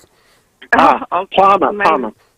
Oh, Scott just got in. Yes, the Palmer United Party continuing their long form of borrowing other people's copyright have stepped into that phrase. I think Rachel might still have the points, though. David and Will? I think Rachel's won it. We'll give it to Rachel. Hey, and Tom, thank you, mate. We appreciate that. Lovely experience for our listeners to be honourable contestants on Have You Been Paying Attention. Good to have it back tonight on 8:40, mate. Really appreciate your time. Thanks so much, guys. Tom Gleisner, the host of a terrific show, and Rachel, the winner of a $100 Uggs to You voucher. So, Rachel, stay on the line and we'll make sure that gets to you. I reckon all those quiz shows, it's like the chase. If you had the questions in front of you with a pen and you had like all day to do them, you get almost all of them right. It's always worth, and being live with everyone watching you is a totally different experience to sitting in a room where someone asks you a question under no pressure. Totally different experience. Yeah, exactly. And, being on the radio is a big thing for a lot of people. Yep. And remember, if you don't like anything you hear on the show, just ring Sam. Yeah, blame Sam, because he is a commie conservative, you know what. That's right. He is simultaneously a communist fascist. The worst of all worlds. He's on the phone and he can't hear anything I'm saying. Maybe he's getting abused as we speak. Time to check traffic with your slice of paradise at Henley Beach, worth $4 million with the Hospital Research Foundation home lottery. At Marriotteville, smash on Portrush Road near Kensington Road. Delays there at the moment. Chana Ponds, burst water main, North East Road near South Power Road. And Belair, another burst water main, Belair Road near Brolga Avenue. Speeds reduced there as well. Gawler East, diesel spill on the Bros of LA Way heading towards Sandy Creek. Take care of heading through there. And we've got cameras at Elfie Terrace, Glenelg North and Caulfield Avenue at Clarence Gardens. Want free delivery? Shop amazon.com.au. That's right, eligible orders over $39 receive free delivery at amazon.com.au. Easy as. Adelaide's most accurate traffic on 5AA.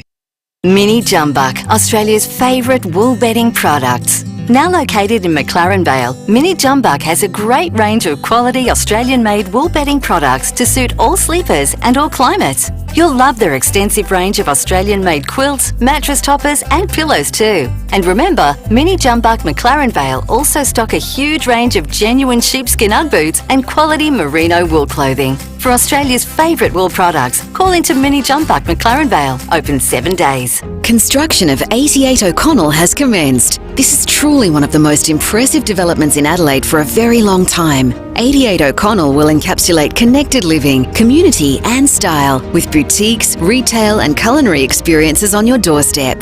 2 and 3 bedroom apartments are still available from $1.1 million. Visit the new display suite at 53 O'Connell Street, North Adelaide. Proudly developed by Commercial and General, creating South Australian communities for over 25 years. Now, if you're building a new home or renovating, don't forget to include blinds and curtains in your build plans. These guys are the best in the business. Talk to Rundle Blinds and Curtains at Kings Park. They can save you time and money, and they can give you so many installation options for your window furnishings. The smart home technologies have exploded for window furnishings. For seamless motorisation and automation, plan for your hardwiring so you can make the most out of these latest innovations. Rundle Blinds and Curtains can recess your blinds and curtains into the ceiling to hide all your ugly componentry like headers, tracking and wiring, and the result looks incredibly modern and sleek. Rundle Blinds and Curtains are Adelaide's premier window furnishings company. Bring your dream home designs to life by booking in a consultation with their expert team. Contact them on 8274 1210. That's 8274 1210, or their website rundleblinds.com.au. I'm Rachel Swift, health specialist, small business owner, volunteer and Liberal candidate for Boothby. I listen and will be the strongest advocate for our community. A strong economy means a stronger future. Vote 1 for Rachel Swift in Boothby. Authorised West Meldrum, Liberal Adelaide. Hello, I'm Lynn Andrews. At Lynn Andrews Real Estate, we've seen a lot of change in the property market over the last 50 years, but one thing remains constant: our passion to help people invest in the future, to build strong property portfolios in commercial and residential real estate. Our commitment to property investment over the years means we have a wealth of knowledge to share with you. We are here to help. Visit lynandrews.com.au. 9 News has the experience to break the news. Made in Adelaide for Adelaide. 9 News. Statewide Super is now Host Plus, an industry super fund for all Australians. That's a plus. You're listening to 5AA Breakfast. David Penberthy and Will Goodings.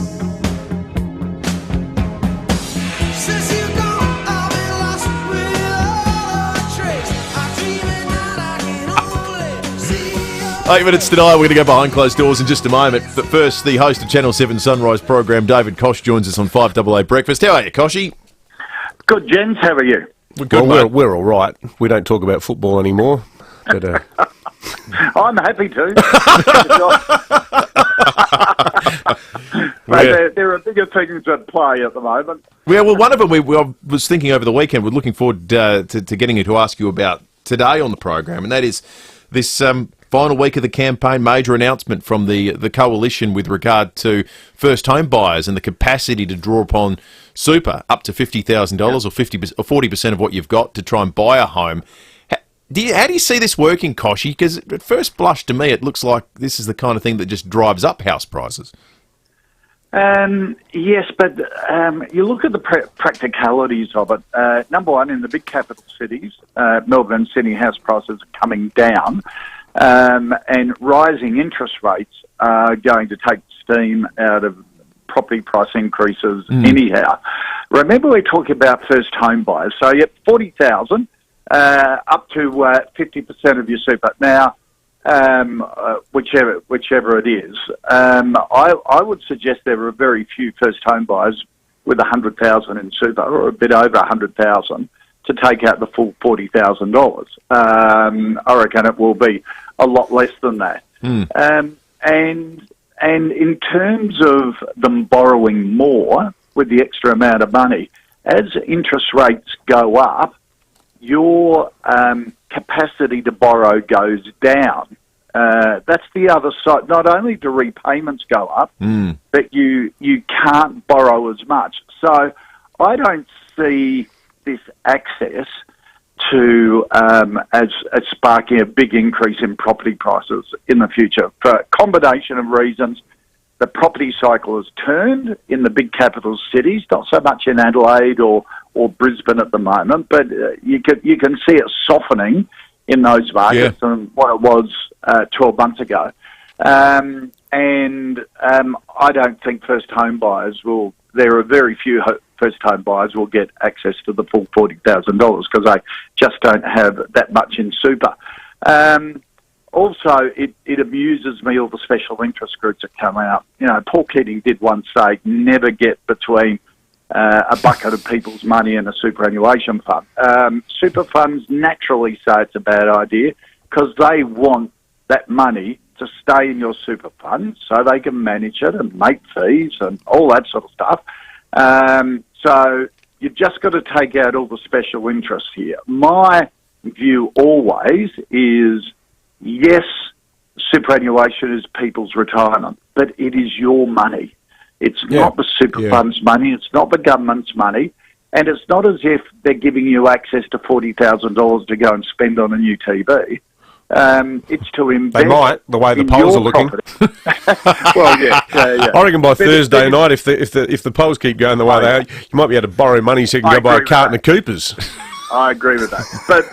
But this policy is you're investing in an asset that's going up, an investment anyhow. So, I don't see too much wrong with it. The same as Labor's housing policy of them taking an interest in your property. I don't see too much wrong with that either. Accessing your super, New Zealand lets you do it, Canada lets you do it.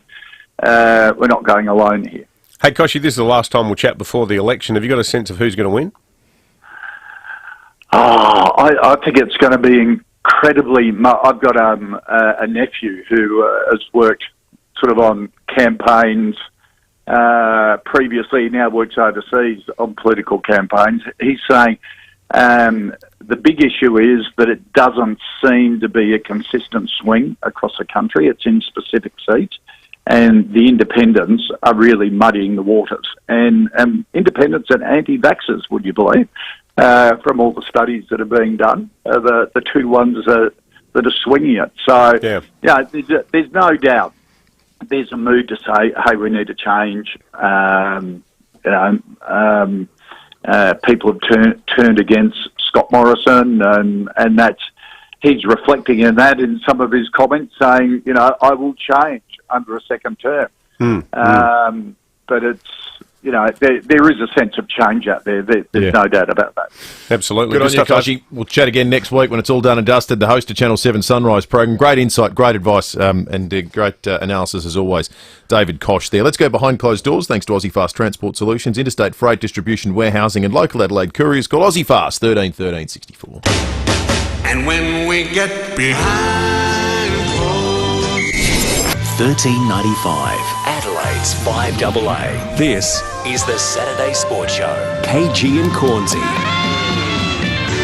Welcome back, folks, to the Saturday Sports Show. Graham Corns with you, and the master of sports broadcasting. Oh, no masters here, Stoley, just catering. Come on, stud. Keep your texts and emails coming in, folks. There's one here from Jeff who says, what are the Crows going to do when Tex retires in the next year or so? They'll be even worse. So am I missing something, or do we need to call out that the Emperor actually has no clothes?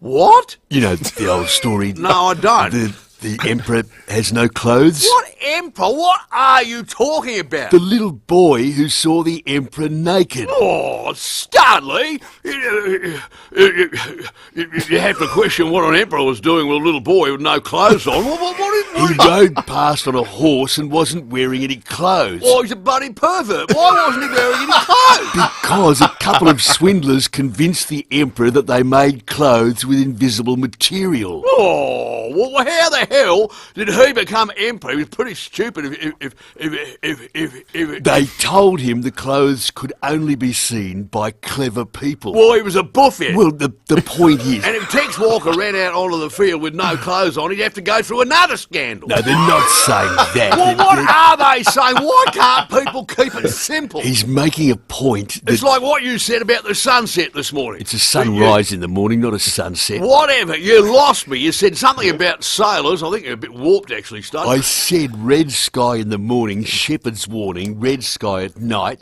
sailor's delight. Well, why don't you talk properly? You keep losing me. I have no idea what you're talking about. Speak English. They are common expressions. Common, all right, they're pornographic. Oh, Ken. Why can't you just speak normally? When I was saying, where's Riley Thilthorpe and where's Wayne Miller, you started talking about buddy Wally Whistle. What? No, where's Wally? I've never heard of Where's Wally. Well, you have to find Wally. That's the whole... I don't want to find Wally, and when did he ever play for the Crows? We're out of time. Graham Goodings is coming up. We'll see you tomorrow at 6. Would you like to bank $500,000? You could do just that if you get your tickets early in the Hospital Research Foundation Home Lottery.